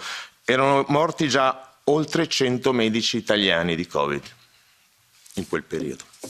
Io andai, ero l'unico medico del reparto, ma con infermiere e OS fantastiche, che con la loro esperienza colmavano le mie carenze, soprattutto con i molti diabetici o cardiopatici. All right, thank you. Mi sentivo con il dottor Manson, il medico lotta contro le credenze dei baroni della medicina, ovvero Starr, nel romanzo di Cronin, E le stelle stanno a guardare. Vivevo in una tuta di biocontenimento, ma col mio nome Andrea, scritto col pennarello. Can you go further, please? Perché a differenza di quanto andavo a casa dei pazienti, essi non mi potevano guardare in viso e non potevano riconoscermi e chiamarmi per nome, affidandosi a me, provando fiducia nel medico e nelle sue cure, poiché erano tutti terrorizzati e sicuri di morire. Avevo 41 letti e man mano che se ne liberava uno, subito arrivava un nuovo paziente. L'età media era sopra gli 80 anni, quasi tutti sotto ossigeno, praticamente tutti con varie ecopatologie, terapia guida, a parte piccole differenze individuali e specifiche, sempre antinfiammatori, antibiotico, idrossiclorochina, cortisone e enoxieparina. All'epoca si potevano considerare guariti, sono con almeno 2 tamponi negativi eseguiti a 3 giorni di distanza e con la conferma di una RX polmonare che non presentasse più aspetti a vetro smerigliato. Li abbiamo guariti tutti, tutti. Tanto che a metà giugno 2020 chiusero il reparto. La curva dei contagi in Italia ai primi di giugno 2020 stava scendendo, sino quasi ad azzerarsi, e stava arrivando l'estate. Ma il 6 giugno 2020, per decreto, vengono riaperte le frontiere, che erano state chiuse, per i voli provenienti dal sud-est asiatico e Medio Oriente. Ogni giorno arrivavano aerei con anche 300 passeggeri a bordo, più voli al giorno, provenienti dall'Asia, quasi tutti lavoratori extracomunitari che tornavano in Italia per ricominciare a lavorare, a guadagnarsi il pane. E e che nonostante l'obbligo di quarantena era prevedibile che avrebbero dormito in 4, 5, 6 in una stanza, andando a lavare i piatti nei ristoranti il giorno dopo o a vendere le rose per strada il giorno dopo. Prendevano il paracetamolo davanti a noi in coda, stavano anche 3 ore in coda, e pur riconoscendo a distanza i sintomi, ci era vietato fermarli se la temperatura era sotto i 37 gradi e mezzo. Erano quelli i protocolli. La curva risalì ovviamente e mesi di restrizione e lockdown, socialmente, psicologicamente ed economicamente costosissimi, furono buttati al vento. Probabilmente deliberatamente. Bisognava tenere alta l'arma della paura. Bisognava far resistere la pandemia sino al dicembre 2020. Vorrei solo focalizzarvi su alcuni punti.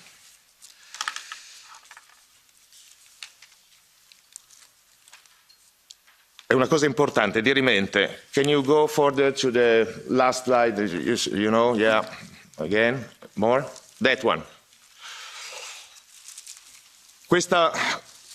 Queste linee guida sono del 27 marzo 2020, fatte dall'azienda sanitaria locale, quindi dall'ospedale Papa Giovanni XXIII, il primo colpito in Italia e quindi forse in Europa. 27 marzo 2020 pubblica le sue linee guida, azitromicina e idrossiclorochina a casa. Poi se Covid serio, ricovero, magari cortisone e enoxaparina.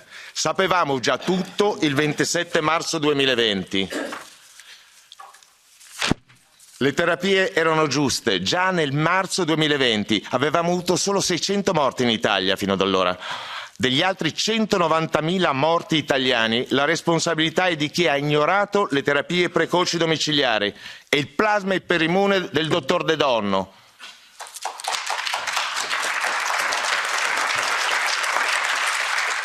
Sapendo che l'autorizzazione dei vaccini a RNA messaggero sarebbe stata condizionata in emergenza al fatto che non esistessero le cure, altrimenti non avrebbero potuto autorizzarli.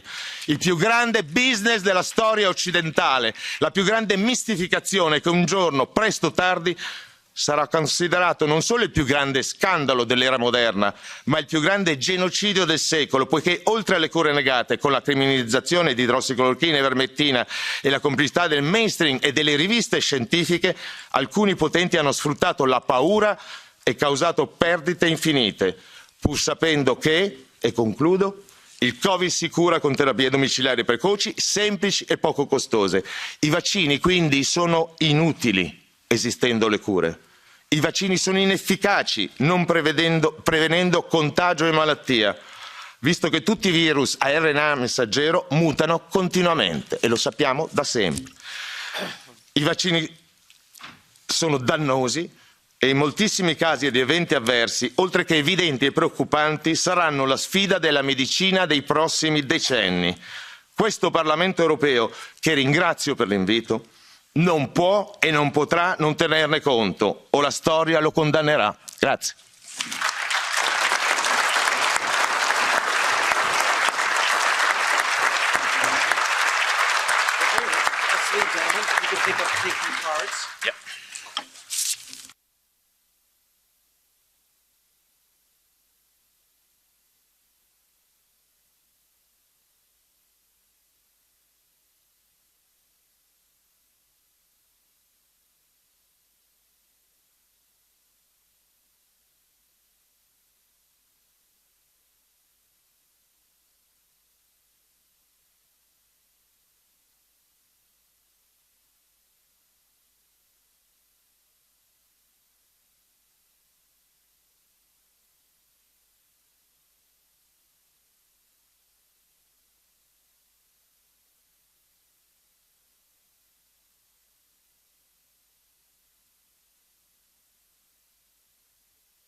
Okay, let's go back to work.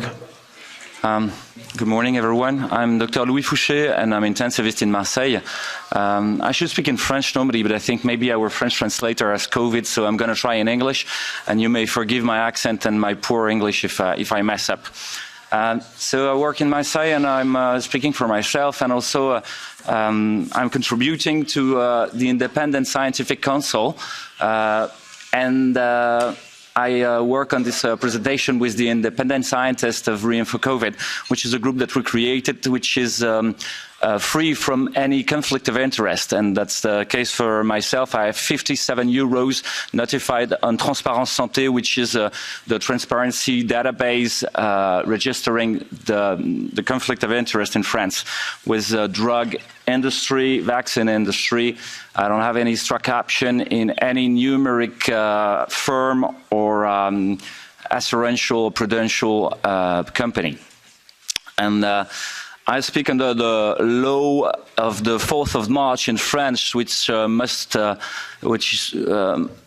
pushes us to give a clear, loyal, and information grounded on clean science and on clinical experience and also common sense. And, you know, I'm sued in France for what I'm going to tell you. So I just recall that law. It's important. It's also in the deontologic code, medical code. So I'm going to deal with masks and lockdown again. You already told a little bit about that, but trying to keep a cool temper over those political decisions and what we call non-pharmaceutical intervention that have been done. It's my job to keep calm when everything is going wrong, and so we're going to try to do that. Slide, please. And we're going to try and weigh the benefit and the risk, because any sanitary or medical decision should weigh the risk and the benefit and then take a decision under the uncertainty. And you're always under uncertainty, but you have to make a decision, bearing the consequences. And that's what we call consequential ethical. One of the points to keep a clear mind is to have an historical context which is clear, and to also avoid being blurred and disorientated in space and time. So I just recall a few historical landmark and plots. In 2020 in France, we identified in January this novel coronavirus, and then between March and May, we had the first lockdown for 55 days, and it was compulsory for us to fill in an auto-attestation to have the right to go out. You know, we were giving ourselves an attestation to have the right to go out. And the mask got mandated in public transportation in May 2020. And then in July 2020, the mask was mandated in enclosed spaces and public places at the same time. And during the time of the summer, in August, the mask wearing was mandated in the streets of any city. And then in September, the mask was mandated in workplace and also in schools. And then in November, for children after 5 years old in any school. And we got a second lockdown for 45 days between October and the end of October and December 2020. And then another lockdown in 2021 between April and May for 1 month. Slide, please. How can we make a decision over this point of the mask? We have the institutional position that we're up to date before. And so before 2020, there was no doubt for the WHO that the mask in general population was of no utility. You have about 120 different trials showing that there's no utility at all. And it was also questioned in the surgery room, you know. So if it's not sure if it's efficient in a surgery room, it's surely not in the street for a general population. Next slide, please. you have another source of information. You have institution, you have the past science, but you have also what the firm and the manufacturer of the pattern are saying. And all the manufacturers of masks and surgical masks noted on the boxes of the mask that it was not providing any protection against coronavirus. So this is just a big point. If you don't follow what the manufacturers say, this is kind of insanity. Next slide, please. There was an interesting study in the British Medical Journal in 2002, secondarily to a Red Cross work in Guantanamo, showing that the prisoner treatment was bordering torture. And I give you a picture of those prisoners. They have masks. They have masks and they are insulated. They have sensorial privation. It became the normality in 2020 for the COVID pandemic, and the new normality for children in Thailand who were insulated in the school, just like you can see. And this psychological treatment has big sequela. We can see there in the Spanish translator that they're traumatized and they're still wearing a mask in 2023, which is no sense. Next slide, please. Michael Ryan, who is the team leader for the containment of the epidemic, stated that there was no evidence to suggest that the wearing of masks in the entire population was beneficial in any way. And he said that in March 2020. And in fact, he said, and I quote, "There is some evidence to the contrary. And due to the improper wearing of the mask and you touching everywhere and giving and transmitting the epidemic and the contagion by the manuportage. In April 2020, there was no evidence neither that the use of the mask by healthy people in public spaces, even generals, could prevent any respiratory virus, including the coronavirus. Today, the masks are recommended following a recent exposure to COVID-19, or for somebody who if you had contact with somebody suspect of COVID-19. And still, when you go in the metro or in the train in France or in Belgium, you are recommended to wear a mask. We're going to see if there is science about that. Next slide, please. The European CDC in February 2020 said a conclusion. There is the evidence for effectiveness of non-medical intervention and medical mask wearing by the general public is non-existent or very weak. The Norwegian Institute of Public Health said at the same time that there's no evidence that medical and non-medical masks are effective in preventing transmission in the general population. They compute and calculate how many persons should wear a mask to prevent from one infection. And they compute that they needed 200,000 people who would need to wear a mask to prevent one single new infection per week. The number to treat is just insane. Next slide, please. We have science about that, and there's a big meta-analysis made by the Cochrane Library, and which is usually cited by Jefferson and Alter, which got entrusted into the physical intervention to interrupt or reduce the spread of the respiratory virus.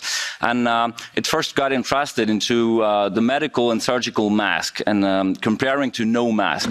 And about 18 randomized control trial have been pulled, and said there was no effect, no relative effect. It was not significant. So there's no effect of surgical mask on preventing respiratory illness. Next slide, please. They got entrusted into comparing the N95 or FFP2 respirator, which has the duck mask that you can see. They pulled 13 or 14 RCT, randomized control trial, and no relative effect was shown on that. No difference between respirators and the other mask or no mask.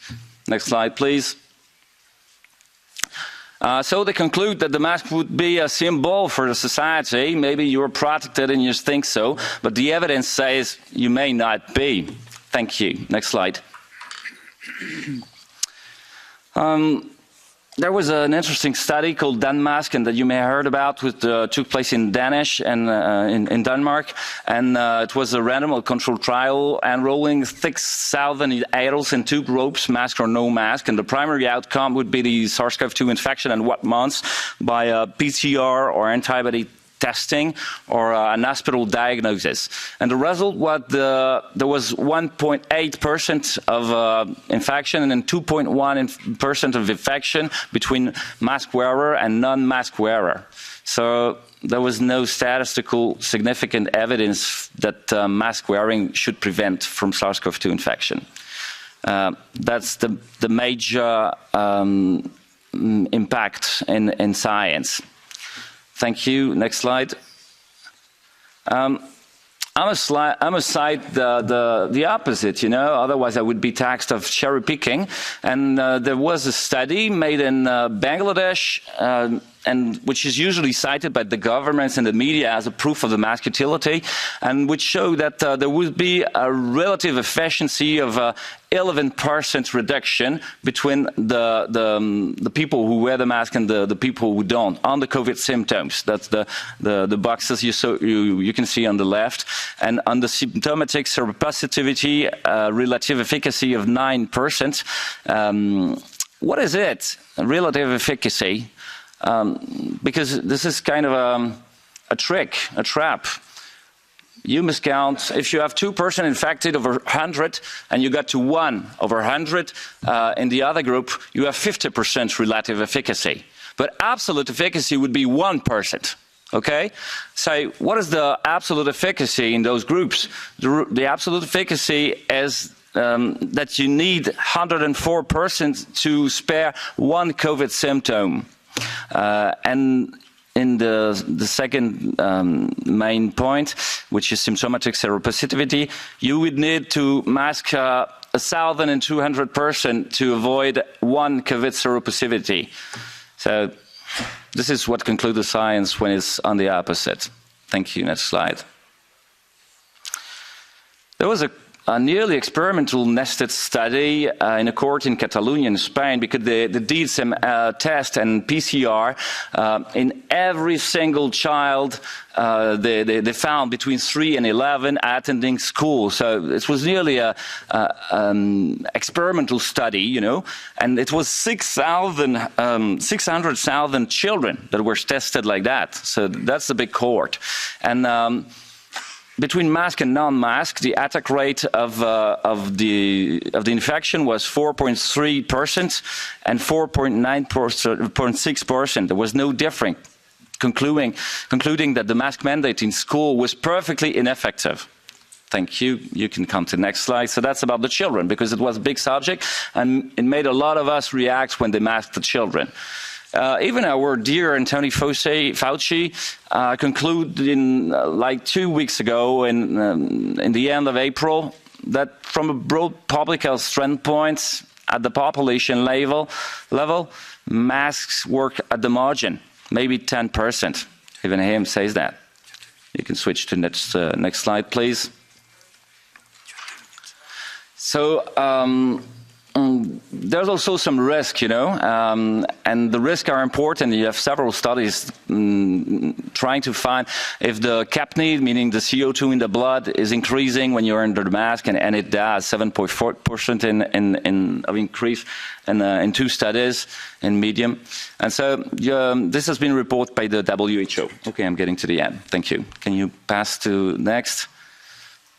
There are also graphene-contaminated masks, and the ANSES, which is our national agency for security of the different medication, said that, and even a very single intratracheal installation in masks, it persists for 28 days, and it goes in liver and spleen, meaning that it goes through the bloodstream.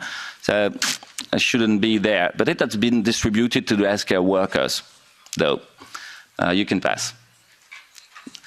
Okay, you can pass, thank you, but we can find some fungi in the different masks when it's used, and so you can auto-contaminate yourself with that. This is about lockdown. I'm just going to tell you something that maybe interests you. We use usually an epidemiologic model called SIR, meaning that you have susceptible people of infection, and then infected people, and then recovered people. And we get two different diffusion parameter called beta and gamma. And beta over gamma is called R0, that you heard about so many times. And beta is the diffusion rate, meaning the speed of diffusion of the infection. And we compared the beta between different countries. We modelized that. You can go to the next one, in Europe. And you can see that these are the curves of the infection for COVID mortality with our world in data. And we fit that model over the curve that we have, and it was perfectly fitting, you know. So the prediction, the mathematical prediction, is perfect. And we compared the beta between the different groups and the different countries. You can get to the other one. It was around 0.25. Thank you. You can switch slide, please. It was 0.25 in nearly every country except one, Sweden. Guess why? Guess why? Very homogeneous. So the mathematics proves that the lockdown have increased the speed of virus diffusion by 50% compared to the Sweden. It was faster when you locked down. We're getting to the end. Thank you. I'm concluding. Can you get to the end? But there was a lot of evidence for secondary effect of the lockdown also. It's been raised in a very good article by Ioannidis about mass formation into the population, the drift toward inequalities and harsh inequalities, socially, economically, and sanitarily speaking. So, as a conclusion, in 2020, there was no evidence of benefits of mask wearing in general population. In 2023, that's the same. There's still no evidence of benefits after 3 years of mask mandates, and there is a significant risk for children in wearing this mask. The lockdowns is a failure in slowing the epidemic spread, and the mathematics is showing it. The lockdown bear major risk for social and societal inequalities and mass formation risk. So finally, you can conclude, and we make a consensus conference over that and say, great, A for everything. Lockdown must be avoided. Mask mandate in general population and children must be avoided. Thank you.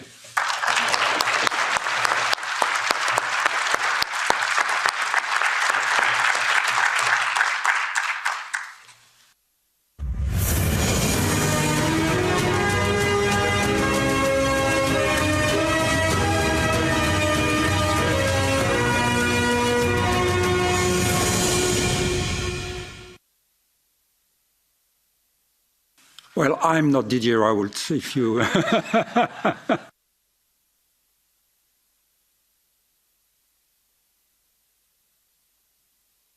But we will do the same talk, so that's the reason I am here.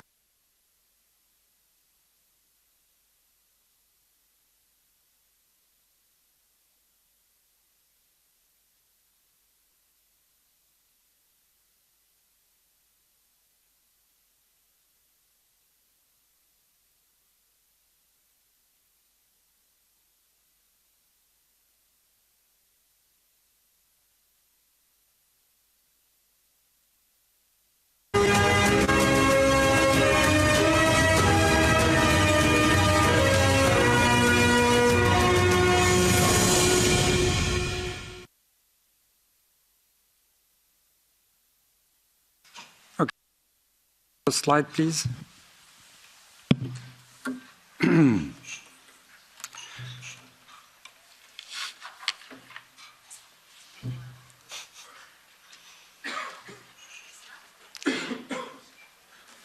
Well, I would like first to thank the organizer and here the member of the parliament to allow us to report our experience in EHU Mediterranean, which is a referral center for preparedness of the pandemics in Marseille, South France.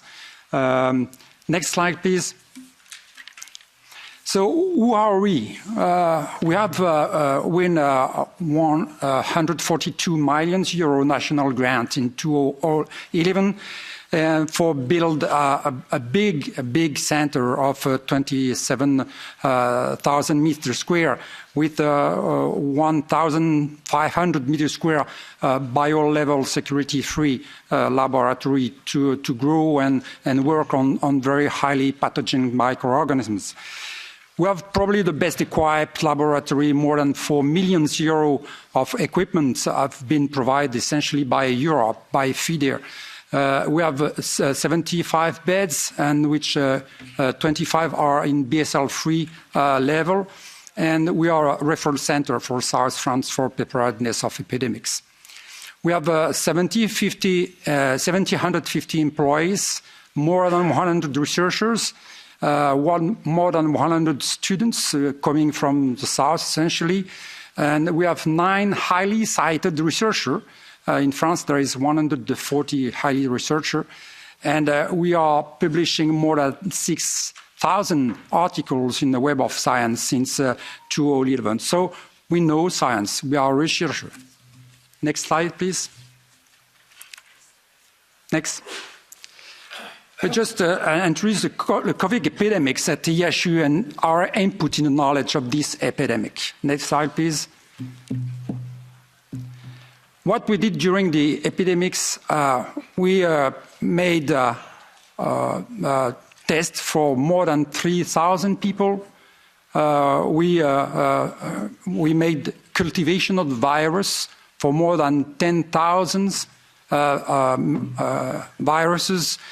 We care for more than 30,000 people, outpatients, and for more than 5,000 patients in hospital. So we have a great experience of COVID, and I will show you what we have done. Next slide, please. We were the first in France, and probably very, very early, to decide in this pandemic to test, detect, isolate, and manage and treat the patient. And we were the first in France to test, and we developed tests for the COVID, and we never refused any one test to every person who just came to be tested in our institutes. Next. We did 1,000 PCR and 1,000 genomic studies for the different variants. We were the first that say there is not one pandemic, there is several pandemics with several variants all over the world. This is a slide that collects the whole pandemic from the very early first in gray, the Wuhan genome, and the other genomes. Next slide, please. We describe the way the pandemics progress in Europe, especially in one genome we call Marseille 4, which was suspected to be a genome coming from Denmark and was not. This was a genome, the epidemic take place in the northern of France and diffused on all Europe before diffusing in all the world. So we know exactly what happened with this pandemic by its genomic study. The next slide, please. We have we get a good use of cultivating virus because since years we are cultivating intracellular bugs, and we cultivate regularly measles, herpes virus, influenza virus, and we cultivate SARS-CoV many times. We recover SARS-CoV from saliva, stools, bronchoalveolar fluids, nasopharyngeal samples, skins. Next slide, please. We also describe the correlation between the PCR viral load and the survival of the virus in the different area of the body. And so showing that when the PCR is beginning to slow down, the virus was dead. Next slide, please. Going to the chloroquine crisis, what happened in ESU? Next slide, please. Very simple. We are doctors. We knew very early that the Chinese have tested chloroquine on the first patient. We were very used with chloroquine because we treat Q fever, Whipple disease, and other diseases that we are expert in with chloroquine. We are tropicalists. And we know that chloroquine was very, very, very safe medicine with absolutely no problem since many years. So we decided, see, well, we have a very safe treatment. We have some proof that works in China.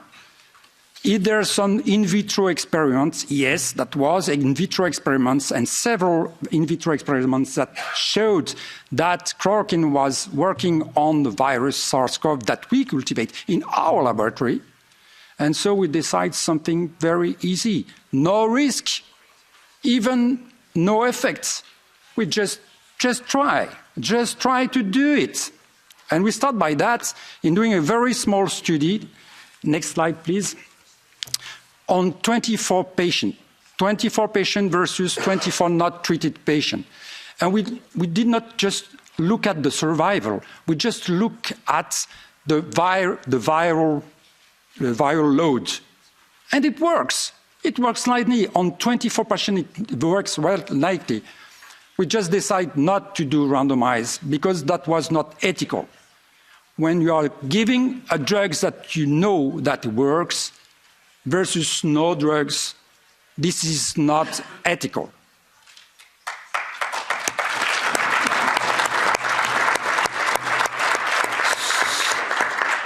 So we were asked to do randomized study, and we said no, we won't never do a randomized study. We will do observatory study because it's this kind of study that is very easy to do, very fast, and it can give some data, very proven data. So we did that on observatory on 1,000 and thousands patients. So, next slide, please. And we try to discuss the fact that randomized studies are not used and usable in epidemics because it's too long, it's too expensive, and is a very inconvenient problem, which is also a symptom paradox. Next slide, please. So we did the last work very recently, not yet published, on more than 1,000 patients that confirm, next slide please, next slide, that hydroxychloroquine regimen is much more powerful than no hydroxychloroquine regimen on the clearance of viral loads in these patients. So we know that works. Next slide, please. So we went to the last study that was proposed for publication with 30,000 patients. It is the biggest study in the world. We treat 30,000 patients with hydroxychloroquine. And we show once again that hydroxychloroquine works better than no treatments. We were said that we are lying, the database was wrong, the data was so for that we give the data, all the database is available free for everybody in this room. If they want to remake the study, they can do it. Next slide, please. Next slide. Well, just come back one after previous. Why is so big pressure on this treatment by hydroxychloroquine? Just imagine, in patients aged from 60 to 89 years, the mortality reduction is 75%. There is an estimated 4,070 people that have been infected among elderly people living in nursing home in France, and 26% died, which is 1,025,000. If we have treated them, we would save them for 100,000 people. So this is the reason that this is very important. Next slide, please. Vaccines for acute respiratory infection are not efficient on virus spread. Everybody knows that now. Next slide. Just three slides. This is picked up on Hopkins sites. The red is the positive case, the white, the died, and the green, the vaccine. You see that the epidemics is more important after vaccination. This is the world. Next slide. This is the US, exactly the same. Next slide. And this is France. This is exactly the same. So that just means that vaccine has no effect on the pandemic. Next slide. COVID-19 conflict of interest, politicization, corruption, and suppression of science, cyber harassments. That's what we have lived since 2-3 years. Just an example for that. This is what you can find on YouTube. Read that. This is very important. You are not allowed to publish anything on YouTube that is contrary to the truth. You are not allowed to do that. This is something that I never imagined in my life. Next slide. And this is perfect. If ivermectin is just for animals, that's what the FDA say. This is for animals. Well, million miles of pills have been used for treating parasitosis in all over the world. This is lying. Next slide.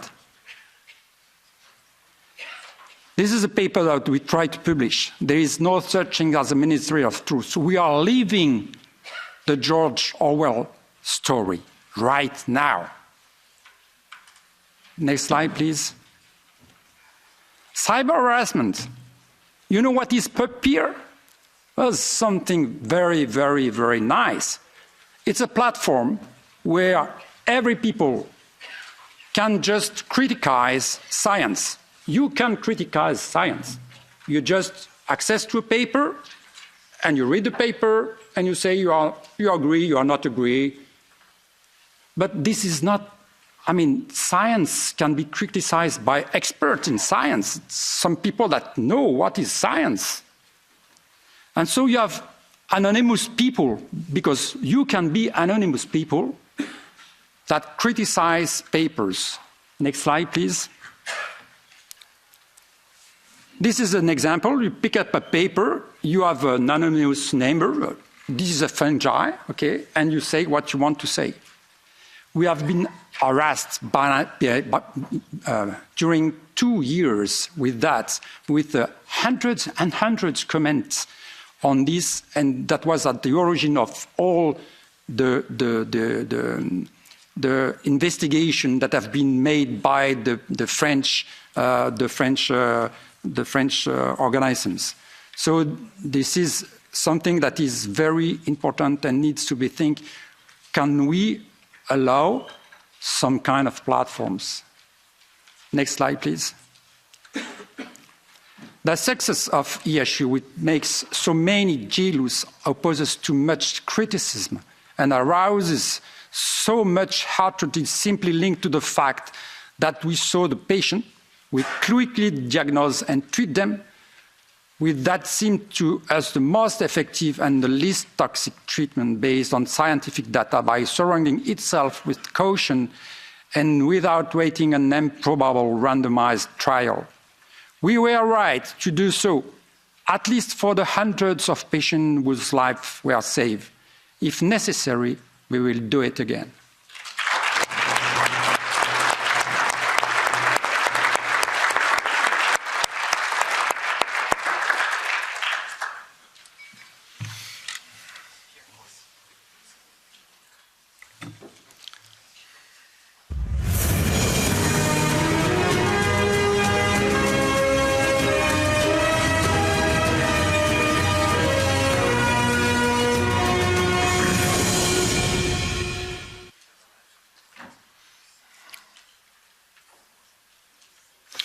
So thank you. I appreciate the invitation. I'm going to speak about a topic. I don't think any of the topics today are pleasant, but this one is particularly unpleasant to me. I'm going to talk about the global war on ivermectin, which was a massive global disinformation campaign whose only objective is to suppress the evidence of efficacy of this life-saving drug. My colleague, Dr. Brucki, just referred to the war on hydroxychloroquine. I'm going to take you through almost like a case study. This is what they do. And keep in mind, what I'm going to talk about, it has nothing to do with ivermectin.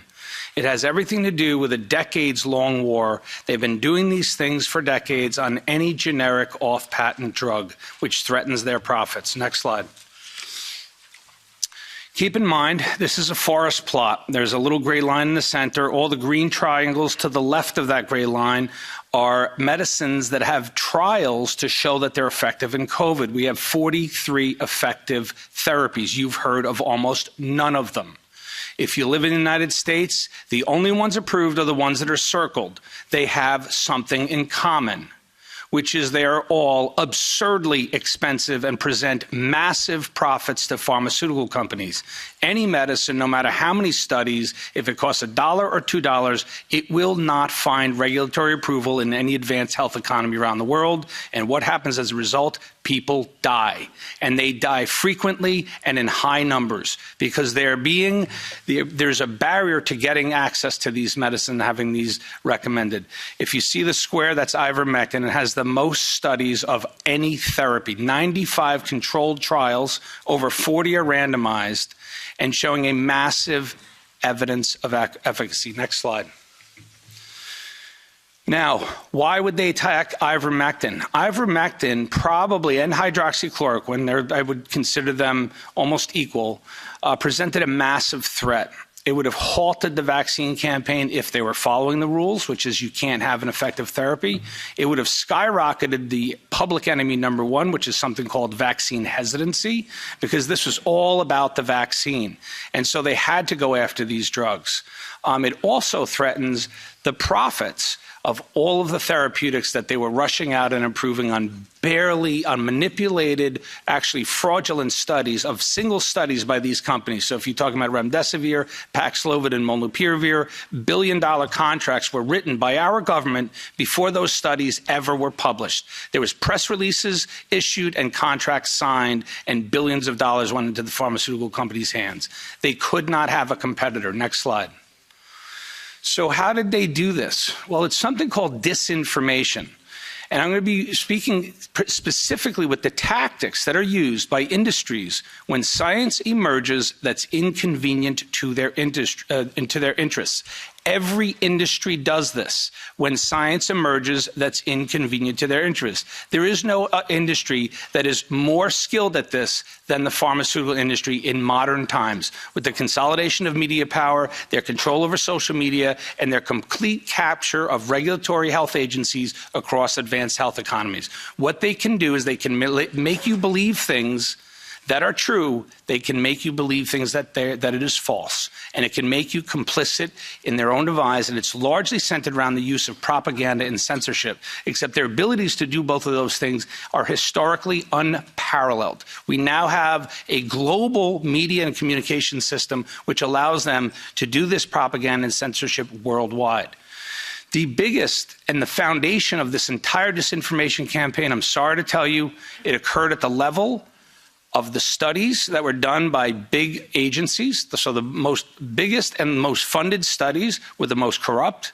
And it was also occurred at the level of the highest impact medical journals in the world, as well as the world's leading health agencies, which you could consider, one of which is in the US. Next slide. Next slide. Keep in mind, they were scared of ivermectin from the beginning. My colleague, Dr. Robert Malone, and other researchers had already identified ivermectin as effective against at least a dozen RNA viruses before COVID began. They were worried about ivermectin and its antiviral properties. And when the Nobel Prize-winning discoverer asked Merck, his old partner, I think we should study ivermectin in COVID, what did Merck say? No, thank you. In the middle of a global pandemic. Next slide. Merck went even farther. And one night in February of 2021, when there was nothing to support these three statements, I will tell you this was their public relations team that put this on their website. Now, to find that a big pharmaceutical company would publish lies on their website is completely unsurprising to me. What was surprising is that this launched media campaigns around the world where media trumpeted over and over, started to echo a pharmaceutical company whose three statements completely are protecting their profits. And this became a PR campaign that went around the world. Merck says that ivermectin doesn't work. Next slide. So you could see this started early before there was any evidence to show that it didn't work. In fact, at the time of my testimony, which was 2 months prior to that statement, I already had 35 controlled trials, 17 of which were randomized controlled trials. There was already immense amount of evidence showing of its efficacy. As of 2 weeks ago, we have 95 controlled trials with 134,000 patients. If you look at the forest plot to the side, all of the green squares that are going all the way to the left are showing large magnitude estimates of efficacy from dozens and dozens of trials. These are only the early treatment trials. It is the most proven medication in history. In history. Yet not one advanced health economy around the world recommends it. Almost all hospitals, it's been removed from their formularies. And if you try to get it filled at a pharmacy, any retail pharmacy in any of those developed countries, the pharmacists will not do it. They're scared to death. Next slide. The trials. So how come we have all of these big, rigorous, large, high-quality trials, right? There's actually only been 6 of them. So out of the 95 trials, I will tell you the only ones you've seen on the front pages of your newspapers are what I call the big 6. So out of that 95, there were 6 trials that were heavily funded and carried out by investigators. They're called the largest and high-quality trials. What did they show? They somehow concluded, in contradiction to all of the other trials, that ivermectin wasn't effective. How did they do that? They did it because they know how to do it and they've been doing it for a while. They can design trials to show you something works. They can design trials to show you something doesn't work. They pulled the same tricks over and over and over again. And I will tell you, all you need to know about those 6 trials compared to the 95, with one exception, those were the only trials where almost every single investigator of that trial was drowning in pharmaceutical company financial conflicts of interest. Every other trial had no financial conflicts of interest. So you have to ask yourself why they reached conclusions that completely departed from the rest of the evidence base. Next slide. These are the big 6, and they appeared in the highest impact journals in the world: New England Journal of Medicine, the Journal of the American Medical Association, British Medical Journal, The Lancet, and the Annals of Internal Medicine. Every time they were published, they launched PR campaigns across the world. You saw radio stations and television stations and newspapers blaring, latest high-quality study shows that ivermectin doesn't work. And then there's lots of trials showing that the ivermectin advocates, of which I'm one, I will tell you every country in the world has experts on ivermectin who have had to watch and witness this propaganda campaign. Next slide. This is one of the more egregious samples. This is my own country. This is funded by the National Institutes of Health, which is our largest research funder.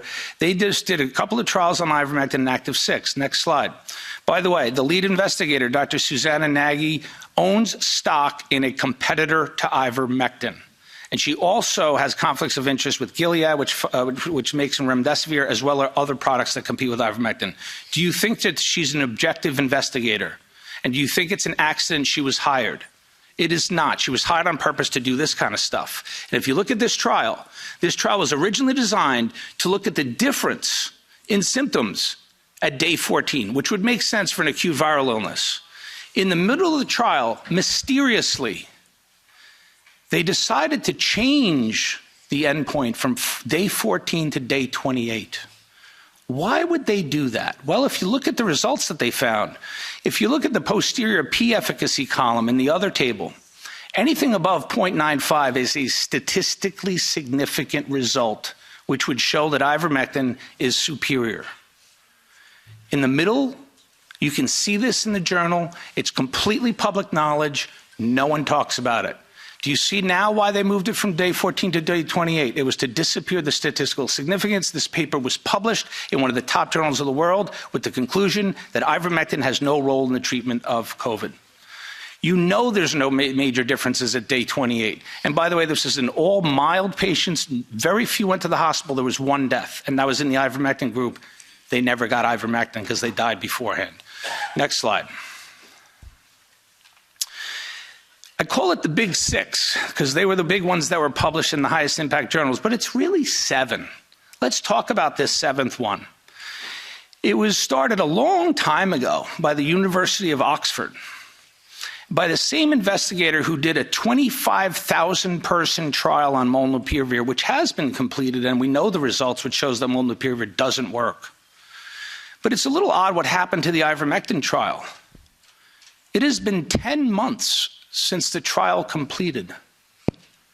Not one mention of the result. Does anyone find that anomalous or abnormal? When we had to hear results of remdesivir and Paxlovid and molnupiravir by press release before the data was available. These people at Oxford are sitting on a positive trial and you know it. They won't publish. They also did other stuff. Next slide. By the way, and if you look at the designs of, I'm sorry, if you go back one, if you look at how they're designed, this is so brazen, right? If they want to show something's effective, you're going to make sure you're going to get the study drug into that patient immediately and as early as possible to maximize benefit. So they did a median of 2 days in a 25,000 person molnupiravir trial, which is a fantastic achievement. I would love to see that kind of science being practiced everywhere. Problem was, the drug wasn't effective. What do they do with ivermectin? They allow up to 14 days to start the medicine. And we have evidence from some of the participants that they were totally well by the time they got their medicines. This is not a real trial. This is fake. But I think they weren't good enough at what they were doing because they're sitting on a positive result. There's no other explanation why 10 months have gone by and we haven't heard it. They're laying low, sitting quiet, because they've seen that a lot of us around the world have found all of the fraud and brazen manipulations in the other large trials. Next slide. They also did something else curious, which is in the middle of the trial, they suddenly announced the halting of the trial. And the trialist from Oxford literally claimed to the world that they ran out of ivermectin, which is so absurd. No self-respecting trialist would ever run out of a study drug in the middle. Funny thing is, there's one functioning journalist left in the world, and that was at the Epoch Times. And you know what they did? They actually did something called journalism. They called the pharmaceutical company that was supplying the ivermectin to Oxford, and they had one quick question. They said, hey, did you guys run out of ivermectin? What was their answer? No, we have plenty. This is the kind of stuff they're doing. Next slide. Next slide. Next slide. Beyond the publication, the selective publication of negative trials by pharmaceutical company conflicted researchers, I have in my book, which is soon to be published because I did a huge deep case study on this, I have numerous examples of researchers around the world with positive randomized controlled trials of ivermectin. They were uniformly and systematically rejected from publication from any journal in the first or second tier of medical journals, uniformly rejected. There is an editorial mafia that controls our top medical journals. Science has been completely corrupted. Beyond the rejections are those that actually managed to go through peer review and get published. We were suddenly retracted for reasons we'd never heard of in our careers. Me and my group, we published over 1,500 peer-reviewed articles, never had one retracted. First time in our lives was our ivermectin paper. Next slide. Next slide. And then we had to read editorial after editorial, propelling these narratives that circulate in the media relentlessly. Don't believe ivermectin science. The studies are all low quality, too small. In different countries, the doses aren't the same. It can't be believed. Wait for the real science. These are the narratives that they've used to try to destroy the evidence of efficacy. Next slide. Next slide. And this is an example. They picked one trial, and they supposedly found it to be fraudulent. It may or may not have been. There are fraudulent trials in any body of evidence. We all know it. It's about 20% of trials will be fraudulent. They are not unique to ivermectin. But the world's leading researcher, hired by the WHO and UNITAID, who published a phenomenally positive meta-analysis, which was a summary of 24 randomized controlled trials, which showed statistically significant improvements in mortality, hospitalization, time to clinical recovery, and time to viral clearance.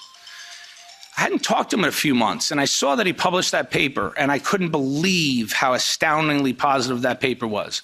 I could believe by the fact that the media was silent about it. It was not carried.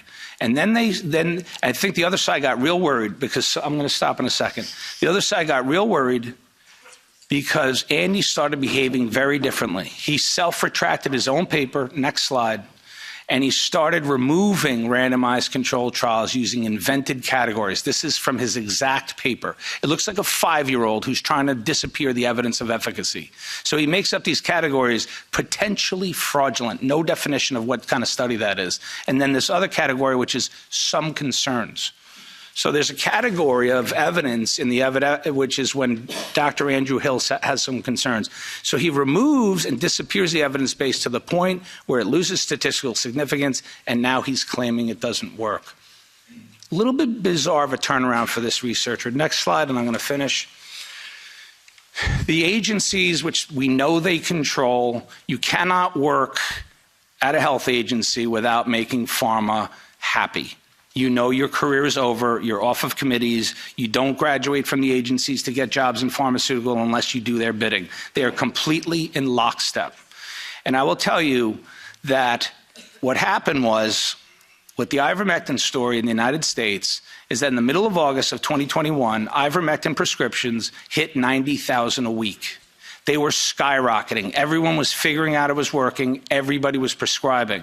In a very short sequence, you saw our CDC send out a memo to every state Department of Health, which then went to every licensed physician in that state, and that memo said, careful of ivermectin, we're seeing overdoses, and people are getting injured. They made it out to be a dangerous drug when it's one of the safest, if not the safest medication we have in history. And after that, where they said that it was dangerous, all of the professional societies in the United States with no authority sent out memos to every doctor in the country. We call for an immediate cessation of prescribing of ivermectin. And what happened then is the horse dewormer PR campaign was launched. And you can tell a PR campaign in the narrative when it's 2 weeks, 4 different channels, and that's what you saw. You saw late night talk show hosts, newspapers, magazines, radio, horse dewormer, horse dewormer, horse dewormer. And at the end of those 2 weeks, no self-respecting doctor would ever prescribe such a dangerous and ineffective drug, and no patient would want to get it. Do you think that PR campaign was invented in August of 2021? It was not. It was launched in 2021 because they saw they were losing this war against ivermectin. And here we are, at the end of 3 years, and it's been shut down in most of the advanced health economies around the world, one of the most effective drugs in history that would have saved millions of lives. This was a humanitarian catastrophe and a crime against humanity, yet no one will go to jail for it.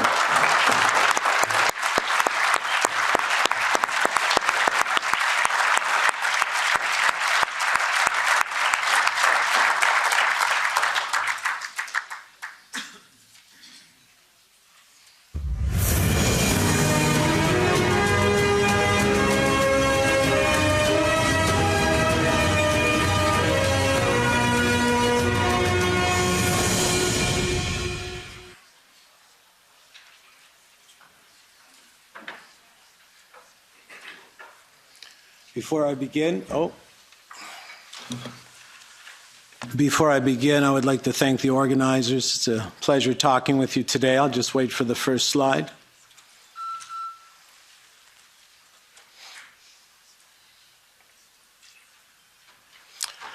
My presentation today is media over medicine, and an important question to ask here is, was our COVID response based on clinical virology or behavioral psychology? A very important question to ask. Next slide. Some more important questions rotate around, does media have the power to make our decisions for us? Can group pressure, our fear of the crowd, force us to make illogical decisions? Was the public exposed to any group pressure psychology during the COVID response? Next slide. The next slide was a video exposing the power of group pressure. It was called the ASH Group Conformity Experiment. The video was supposed to demonstrate this experiment to you, and I'm going to have to do it live right now because I have no video. It rotated around this particular piece of paper. I'm going to do it with Dr. Stephen Malthouse. Stephen, there's a line on the right, and you have to match it the same length to one of the three lines. What's the right answer, A, B, or C? A. A, you're correct. And it was done in research groups of 6, but there were 5 actors who were instructed to give the wrong answer, to see if giving the wrong answer would pressure the research subject to give the wrong answer. Next slide. And the results were dramatic. 50% of people conformed to the crowd and gave the wrong answer. Secret answers given on paper reduced the conformity to only 12%. Only 25% of people held their ground to what they knew was true, right, and just like the honorable members here today that stood their ground. Most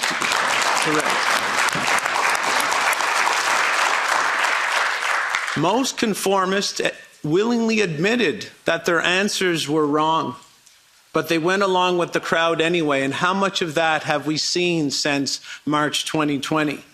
People who are most likely to conform were low status, high need for approval types. I think we're going to the next slide. Sorry, I skipped ahead. There we go. People who were most likely to conform were low status, high need for approval types. We call them the forever children in psychology. People from cultures who honor obedience, and people who derive their self-worth by how well they obey authority. Next slide. There are other conformity factors. If a person is in fear, they conform more. The conformist portion of our nervous system is our limbic system. This is our fight or flight system that responds to fear. Fear shuts down critical thinking and increases conformist behavior. Has anybody seen any fear since March of 2020? Next slide. Psychology experts explain how to best control the public. Dr. Juice Merleau, author of the book Rape of the Mind and the Psychology of Thought Control, recounted that keeping a victim confused is the best for psychological control and manipulation of the public. Dr. Merleau also recounted that with the training of any animal, it's best to train the human animal in isolation, away from others. Did anybody notice any isolation from March 2020 forward? Merleau further recounted, after studying Korean War POWs, that mind controlling a person was best served with periods of intense attack and fear, broken up by periods of peace and favored treatment. Confusion, again, to control the public. Next slide. Edward Bernays, author of the book Propaganda and Crystallizing Public Opinion, explained that the crowd wasn't even needed physically to build the group pressure that changed the victim's mind. Sitting in a room alone and only perceiving the power of an imaginary group can indeed bring about conformity to that imaginary group. Next slide. What role does fear play in psychological control or manipulation? Well, Stockholm Syndrome was a phrase coined by psychiatrist Nils Bergerath after a 5-day bank robbery standoff in Stockholm, Sweden. Many bank tellers taken hostage became sympathetic to their captors and even romantically involved under the immense trauma, fear, and stress. Demonstrations of immense public power, sometimes by the government, can trigger a survival response of trauma bonding with the abuser and endorsing the abuser for fear of reprisal. And did we see any of this trauma bonding amongst government officials from March 2020 forward? Next slide. Was psychology used against the public during COVID? Organizations like the UK's SAGE, the Safety Advisory Group for Emergencies, and the International BIT Corporation, BIT standing for Behavioral Insights Team, admitted openly to using nudge-style psychological manipulation on the public during COVID in order to achieve their desired outcomes. We were isolated and trained effectively in that isolation, as Dr. Malou described. Fear was upregulated into the stratosphere in order to lower IQ and increase conformist behaviors inside the limbic system via the fear response. Next slide.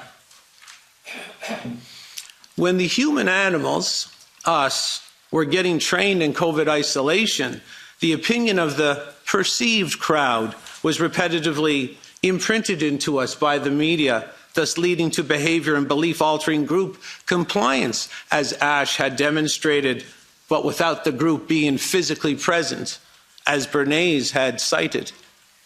The public were kept in perpetual states of confusion with contradictory messages. We all know those contradictory messages. Gyms had to close during a health crisis, but the bottle shops were open. At first, no masks were necessary. And then one, and then two, and then no mask if you took the vaccination, and then masks back on for everybody regardless of vaccination status. Then all of a sudden, masks didn't matter. The virus had a pocket watch. It would attack at 10 and not 9:59 during the curfews. And it had a tape measure at the restaurants, the virus did.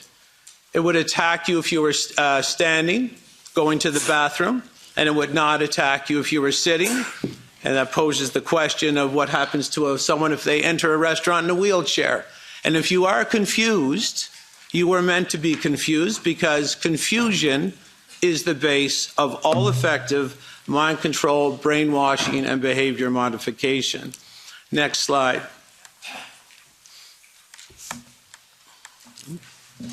Then came the public exposure, very important, of people's vaccine status with the work mandates triggering ASH's 50% or higher compliance to group pressure, compared to the 12% compliance level if our decisions were kept to ourselves.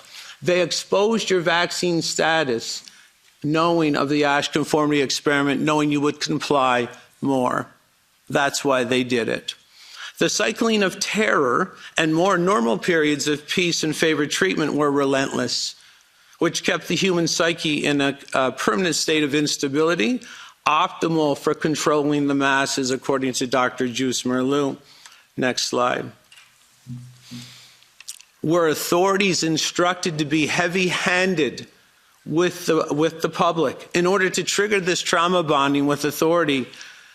Were they instructed to do this to facilitate Stockholm Syndrome and increase compliance? This is Canadian pastor Artur Pawlowski getting arrested multiple times for feeding the poor against COVID restriction policy. Next slide. So the question is, again, was our COVID response based on and driven by clinical virology or behavioral psychology? Crimes were committed here. You cannot weaponize psychology against the public. Criminal charges needs to be laid. Thank you very much. My name is Jason Christoph.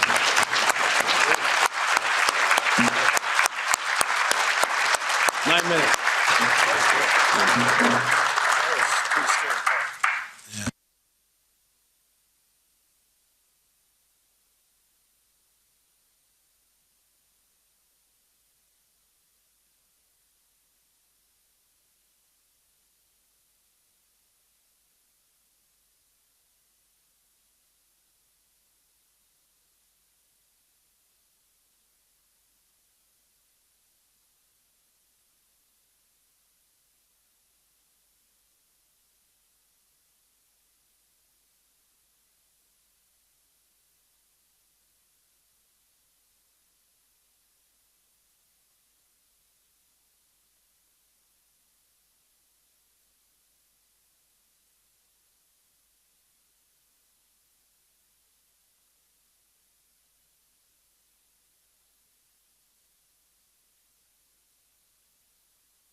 Hello, everybody. Can I have your attention, please? We don't have the video to start the next session, so I'm just going to begin my presentation. So if everybody could just pay attention, thank you. Okay, so it's really my privilege and pleasure to be here today. And I just want to point out, I have served as an expert witness in quite a few court cases, and I take my scientific testimony very seriously, and this will be no different. And so I am imposing upon myself a swearing-in moment here. So I brought my Bible, and on this Bible I swear to tell the truth, the whole truth, and nothing but the truth, so help me God. I base all of my messaging on peer-reviewed, published science. I often get accused of spreading misinformation. For those who do that, they often attack me as a person. I never attack anybody as a person. I feel that we're all of equal inherent value as human beings. We're all deserving of respect and love, and that applies to those who hate me. But I do often point out errors in people's messaging when I feel that it contradicts the science. And what I want to show you today is a lot of errors in the messaging regarding COVID-19 vaccines. So if I could have the next slide, please. So first of all, and I'm going to use the screen to my left to point things out. So for full disclosure, I'm the Chief Operating Officer for a company called Immunoceutica, which develops immunoceuticals. I also hold some research funding that was provided to me by my federal government to study host immune responses to viruses. I hold several patents related to vaccines and viruses. I'm also an associate professor of viral immunology at the University of Guelph in Canada, but the views that I'm expressing to you are solely my own. Next slide. So I'm an expert when it comes to vaccines. I develop and optimize vaccines. And so I'm a vaccinologist. I really understand the science underlying vaccines. So what I want to share with you today is just a few concerns that I have, a few out of the many concerns that I have relating to the science underpinning COVID-19 vaccines. And I'm going to start from the very foundation. So the primary rationale for vaccine mandates and masking mandates was this concept that there could be somebody sitting beside you who didn't feel sick. They felt perfectly healthy. You couldn't tell they were sick because they didn't appear sick, but they were somehow spewing enough of the SARS coronavirus 2 to reach a threshold dose that would infect you, even though they weren't coughing or sneezing, that would infect and kill you. That was the rationale. We call it asymptomatic transmission. Now, if you ask me, is asymptomatic transmission a real effect when it comes to SARS coronavirus 2? Yes. Asymptomatic transmission does occur, likely very rarely. Was it a key driver of transmission for the past 2 years of the SARS coronavirus 2 pandemic? No, absolutely not. It did not contribute substantially to that. And I want to point out the reasons why. There's now a body of literature of at least 48 peer-reviewed published papers that argue in favor of asymptomatic transmission of SARS coronavirus 2. It is all fatally flawed. So we have an established scientific literature, but you have to understand it's fatally flawed, and I will tell you why. If you are going to run a study where you're looking at the potential to transmit the causative agent of COVID-19, you have to perform some kind of testing. And usually these papers rely solely on PCR tests, okay? And if you're going to use a PCR test, first of all, you have to understand that it cannot differentiate between material, genetic material that comes from an infectious virus versus virions or virus particles that are non-infectious. Cannot differentiate this test, okay? So what you have to do when you run these studies is you have to calibrate the test. You do that with a very simple functional virology assay. What you do is you take cells stripped of their antiviral properties, you put that nasopharyngeal swab that was taken, you take half of that and run your PCR test, and you find the cycle threshold at which it is positive. Then the other half you put on cells that are stripped of their antiviral properties. So if there's any viruses present, they'll infect the cells and kill them under a microscope, just like this. So here's the cells, nice and healthy and happy. And if they if there's a virus present that is potentially infectious, it will kill these cells. You can see it's very simple to see under microscope. Now, unfortunately, too few, but there were a few labs around the world that did this. They figured out what is the cycle threshold of the PCR test at which you stop finding virus that can potentially infect somebody else. So in Canada, a group associated with the Public Health Agency of Canada did this, and you will see the results here. They admit that the PCR test detects RNA, not infectious virus. And so what did they conclude from their study when they calibrated it using this simple virology assay? They concluded that at a cycle threshold of less than 24, there was no evidence of infectious virions. That's very important when you consider that most people have assumed that up to 38 or 40 cycle thresholds, people are infectious. This is important. Remember this. Next slide. Remember the cutoff of 24 that was objectively determined here. So this is an example of one of the many papers that have been published where they have concluded that asymptomatic people could potentially be a problem. You can see that this is the conclusion of the paper here.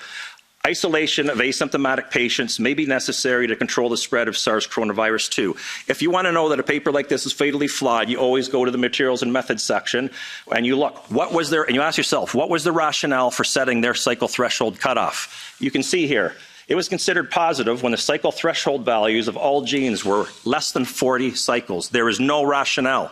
This was pulled out of a hat. I just showed you what they should have done. Had they done what was done in the previous study, they would have found that the cycle threshold cutoff to detect infectious virus particles would have been much lower.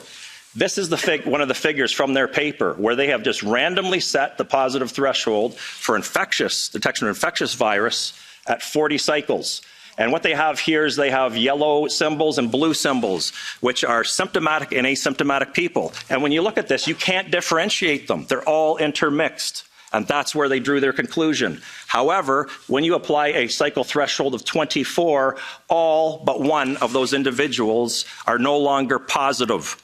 There was only one individual in that study, if 24 was the appropriate threshold, that could have potentially transmitted the virus to other people, and notably that one individual was symptomatic. So it's very simple. Sick people are the people who spread COVID-19. It's common sense. If you're sick, like with any other infectious disease, and you don't want to get other people infected, stay home. Next slide. Okay. Now this is, I want to make this very clear. People have heard lots about vaccines and what vaccines are and what they are not.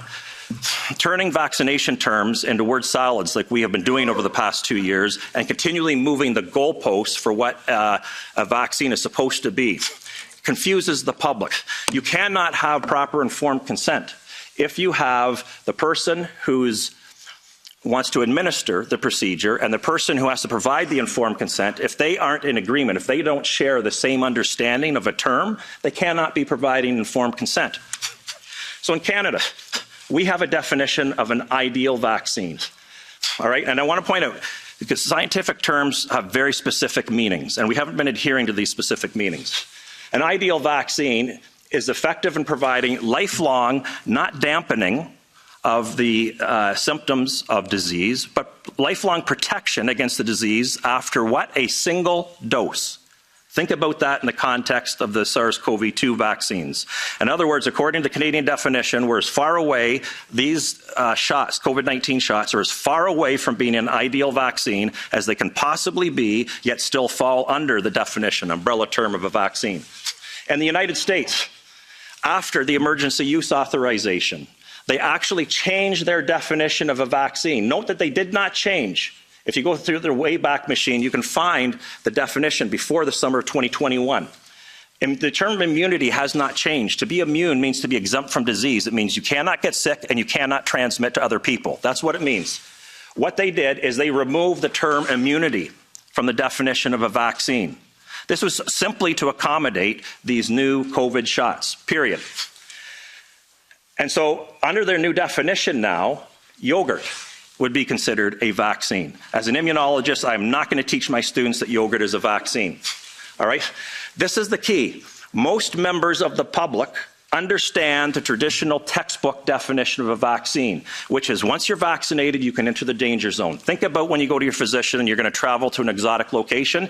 They administer a vaccine if there is some kind of dangerous, potentially dangerous pathogen endemic to that region. What happens? You get the vaccine, your doctor wishes you well on your trip, and they look forward to seeing you again and hearing about your trip upon your return.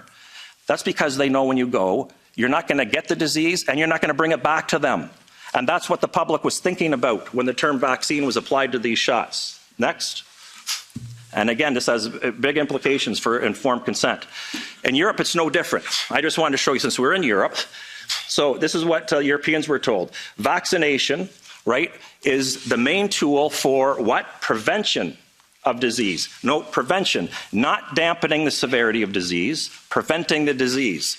And again, here's this term immunity, which means to be exempt from disease. You don't get the disease and you don't transmit it. Vaccines contain antigens that confer immunity against specific pathogens. And what does the European Centre for Disease, Infection and Control, Prevention and Control actually list among their vaccine preventable diseases is COVID-19, right? That's the understanding that Europeans had when the term vaccine was being applied to the COVID-19 shots. Next slide. So then you have to ask the question, because then we were told, well, if they dampen the disease, that's good. Dampening the severity of disease was never the goal. We have to remember how far the goalposts were moved, okay?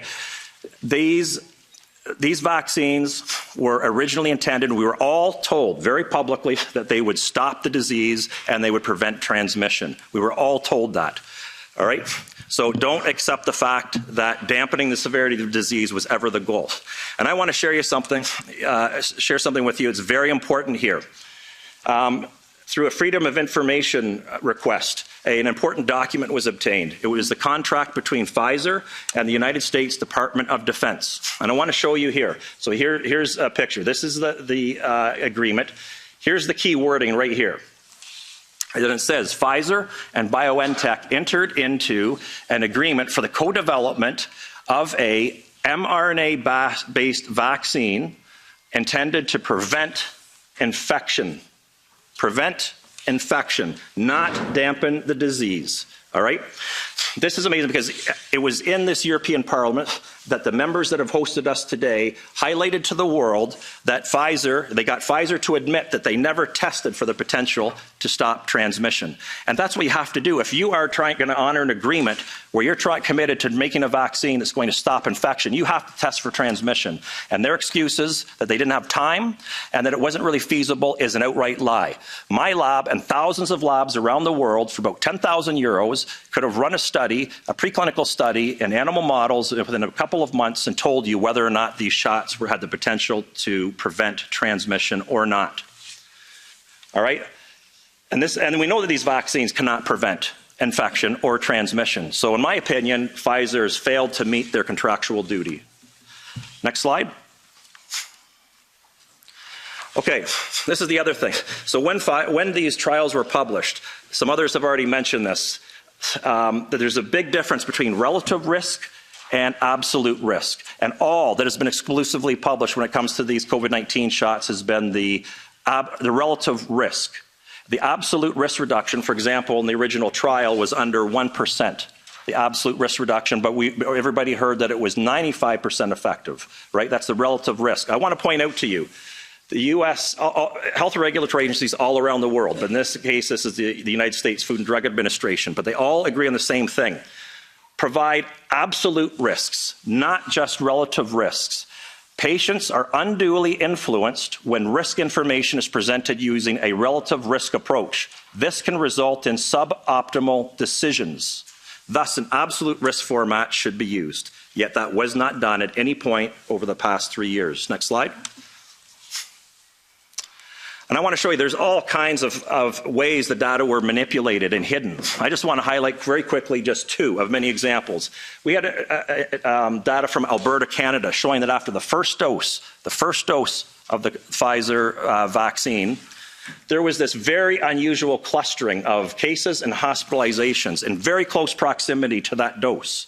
In other words, you expect this to be very randomly distributed, but it was not. This is clear evidence that the first dose was causing increased acute susceptibility to COVID-19. And yet all of these cases, of course, this was after the first shot, within the first 2 weeks, all of these cases, although caused by the vaccine increasing susceptibility to COVID-19, were attributed to the unvaccinated. Also, our government, one of our governments, provincial governments in Canada, had to admit that a majority of cases and a majority of intensive care unit admissions, a majority of them were not because of COVID, but with COVID, and I have to correct that as well. It's not actually with COVID, it's with a positive PCR test result, which means the people may or may not have had COVID, and they have refused to overlay this data based on vaccination status. And when that happens, that's a red flag. It's probably because it doesn't support the narrative that this was a pandemic of the unvaccinated. Next slide.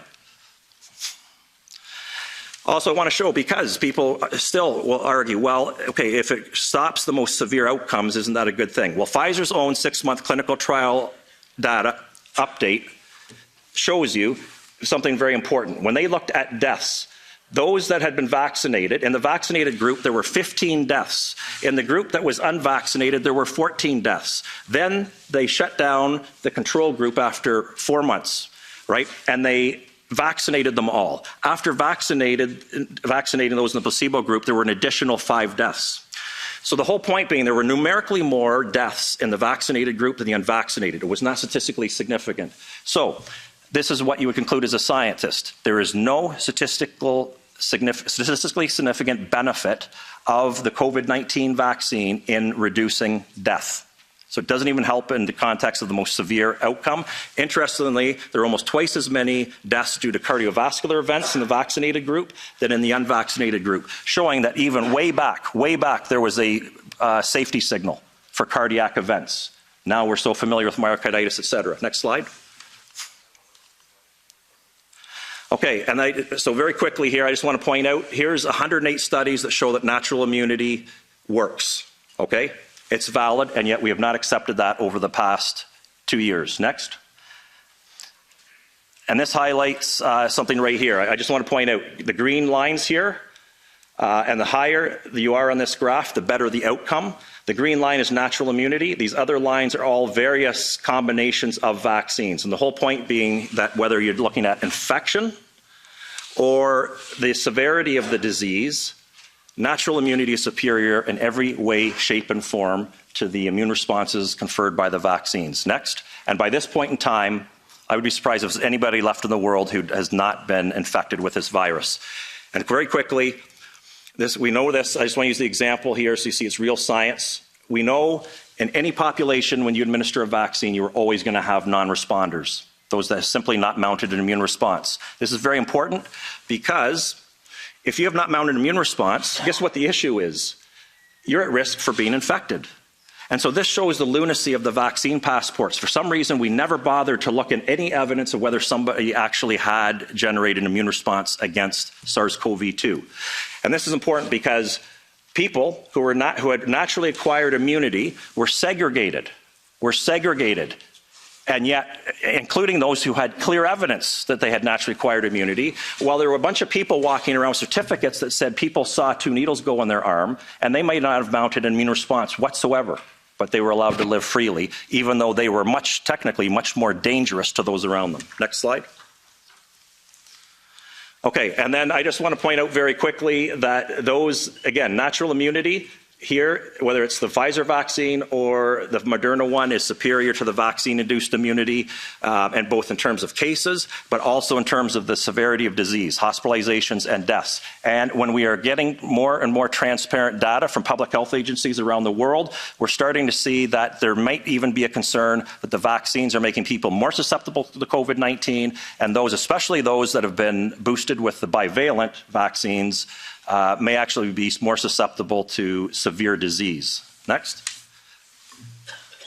And so I just want to finish with this, a few discussion points to consider. All right, vaccines that fail to stop infection and transmission can drive the emergence of new variants. This is the same principle that we've seen for chemotherapy resistance in cancers and antibiotic resistance with bacteria. All right, and that is that if you have a biological entity prone to mutation and you apply a non-lethal selective pressure, you are going to drive the emergence of variants. So their widespread use must be stopped. We need to place a worldwide moratorium on the use of mRNA vaccine technology for all species, not just people. You might not understand that we are fast-tracking all kinds of mRNA vaccines for animals. And we have to understand, especially when you think about the fact that we now know the mRNA vaccines get into breast milk, we have to start asking what are the implications of our mRNA vaccines getting into our food system, like through cow's milk, eggs, meat, etc. We need to acknowledge the value of naturally acquired immunity.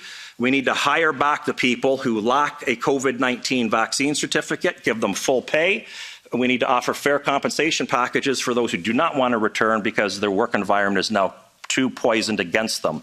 We also need comprehensive reviews of funding structures for public regulatory agencies to see if there are potential conflicts of interest. We need to restaff these regulatory agencies with scientists of integrity. We need to make sure they have the security, the job security to speak out when they do have concerns. We also have to make raw data from the submission packages that go to the regulatory agencies available and novel public health data available for objective third-party scientists to review it.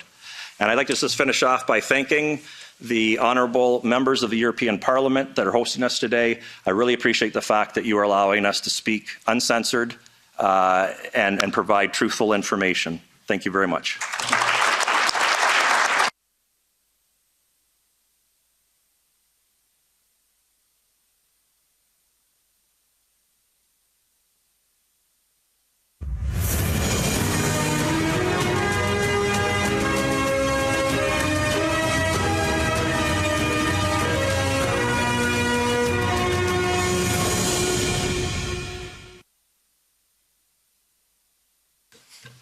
Well, thank you very much. Thank you to members of the European Parliament for hosting us and inviting me to speak, and our ICS organizing group for inviting me. We have the first slide. Good. It says I'll move over. Okay. So I'm going to speak only very briefly and about something that I apologize in advance can be a little bit technical. I'm an epidemiologist. I'm used to being technical. My students have always complained that I'm technical, and I tell them, but it's science, and science is technical, and what can I do about that? Okay, next slide, please. So this is a somewhat complicated slide looking at studies of the Moderna vaccine. I'm skipping ahead to the Omicron era. During the pre-Omicron era for the variants of the virus, there's many studies. They show more or less the same thing, but it's much more clear and much more relevant to us now to look at what's happened in Omicron.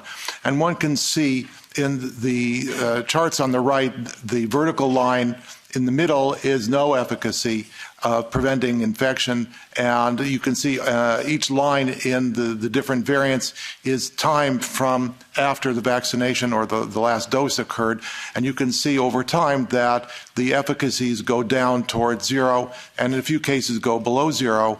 The chart on the left shows what happens with 4 doses, and it doesn't help. So that's been a characteristic of the Moderna vaccine. You can have the next slide, please. This is the Pfizer vaccine looked at in 51,000 employees in the Cleveland Clinic, and each line in different colors, it starts from 0 doses of the vaccine at the bottom and going up 1, 2, 3, and more than 3 doses. The x-axis, the horizontal, is time, and the vertical axis is risk of infection. And you can see the more doses one has had, no matter which time point you're at, the risk goes up of getting COVID with more doses of the vaccine. And this is the Pfizer vaccine. Next slide, please. Here is a study of both Moderna and Pfizer vaccines in Qatar. And the same thing again here, that one sees that after 4 to 6 months, in fact, the efficacy of the vaccines become negative, which means that vaccinated people are more likely to get infected with COVID than unvaccinated people who've never been vaccinated. The sections on the right are for the boosters, and there wasn't enough time to follow them for long enough, but the same thing eventually happens for 3 or more doses on the boosters. Next slide, please. So these data throughout Omicron led the CDC, our CDC, to state on August 11th of last year that the vaccines do not work for the purposes of public health infection control. And their exact statement is in this box, which is receipt of a primary series alone, that's 2 doses, in the absence of being up to date with vaccination, that means whatever boosters they define, through receipt of all recommended booster doses, provides minimal protection against infection and transmission. Minimal protection. Being up to date with vaccination, meaning getting the most recent booster, provides a transient period of increased protection against infection and transmission after the most recent dose, although protection can wane over time. So for me, as a public health person, the idea of transient and waning is not part of my public health lexicon. We need to have methods of managing a pandemic that last for more than weeks to a month or 2. And they have said in this statement that the vaccines do not fulfill that role for public health management.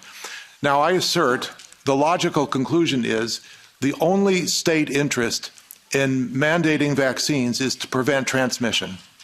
That whether or not they prevent severity of illness is not a state interest. The state can always build more hospitals if it needs to. The $150 billion that we spent doing the wrong thing could have been spent in the U.S. building more hospitals. So the issue of disease severity is not a state interest. What's a state interest is preventing unwilling people from getting vaccinated, from getting infected by their neighbors or whatever, and the vaccine should prevent transmission. And here you see that the state, the CDC, says that the vaccines don't do that. And to me, that is the end of the story. That is the statement that the vaccines should and cannot be mandated for prevention of infection, and the state no longer has an interest in that fact. Now, I want to, next slide, please. I want to just briefly touch on something about another one of the ridiculous frauds in evaluating the efficacy of vaccines that my colleagues have talked about in other terms, but in epidemiology, there are only 3 kinds of studies that can be done. They're called cross-sectional studies, randomized trials or cohort studies, which are identical, and case control studies. The only difference between these studies is how one selects the total number of people. In a cross-sectional study, you select a whole bunch of people, and then you see whether they're cases or controls and whether they got vaccinated or not. In a cohort study or a randomized trial, you pick a number who are exposed and a number who get the vaccine, a number who don't get the vaccine, and you see how many become cases, how many get infected. And in a case control study, you do the opposite. You pick the number of people who got infected and the number who didn't get infected, and you see in their history how many of them have been vaccinated in each group. Okay, next slide. In the randomized controlled trials, the analysis should be done by vaccine efficacy.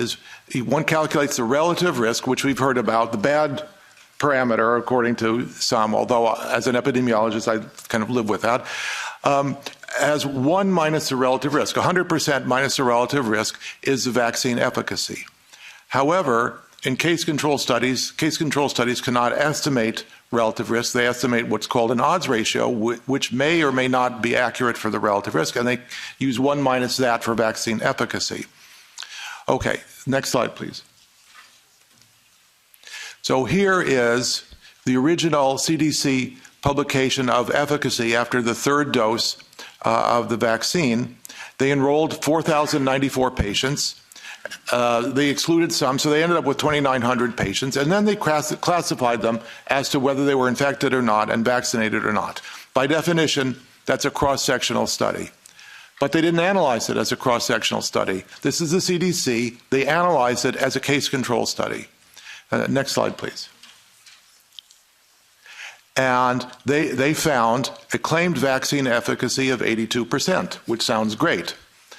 But in fact, The cases and controls in this are not infrequent, which means the odds ratio is a bad parameter to use. And they provided the actual data in the table from which one could calculate the relative risk, which I did here. And it shows that the actual vaccine efficacy in the study is 56%, not 82%. And astonishingly, the CDC has made this same error in almost every vaccine efficacy analysis that it's published in its in-house journal Morbidity Mortality Weekly Report. This is a systematic fatal flaw in every one of these publications. Next slide, please. And I don't see how the CDC could get 50-plus professional authors, MDs, PhDs, public health people, authoring every one of these papers, saying these absurd claims about vaccine efficacy when they've used the wrong methods that are fatally flawed. And this, to me, is one of the most egregious factors as why I don't believe the CDC for anything. We know it's a corrupted agency, as the FDA has been, and so on. We've seen this very obviously in the last 3 years. And I'm sorry to say that this is what my government has been doing, and it's made me give second thoughts to how I consider what the appropriateness of our government activities. So thank you very much for your attention.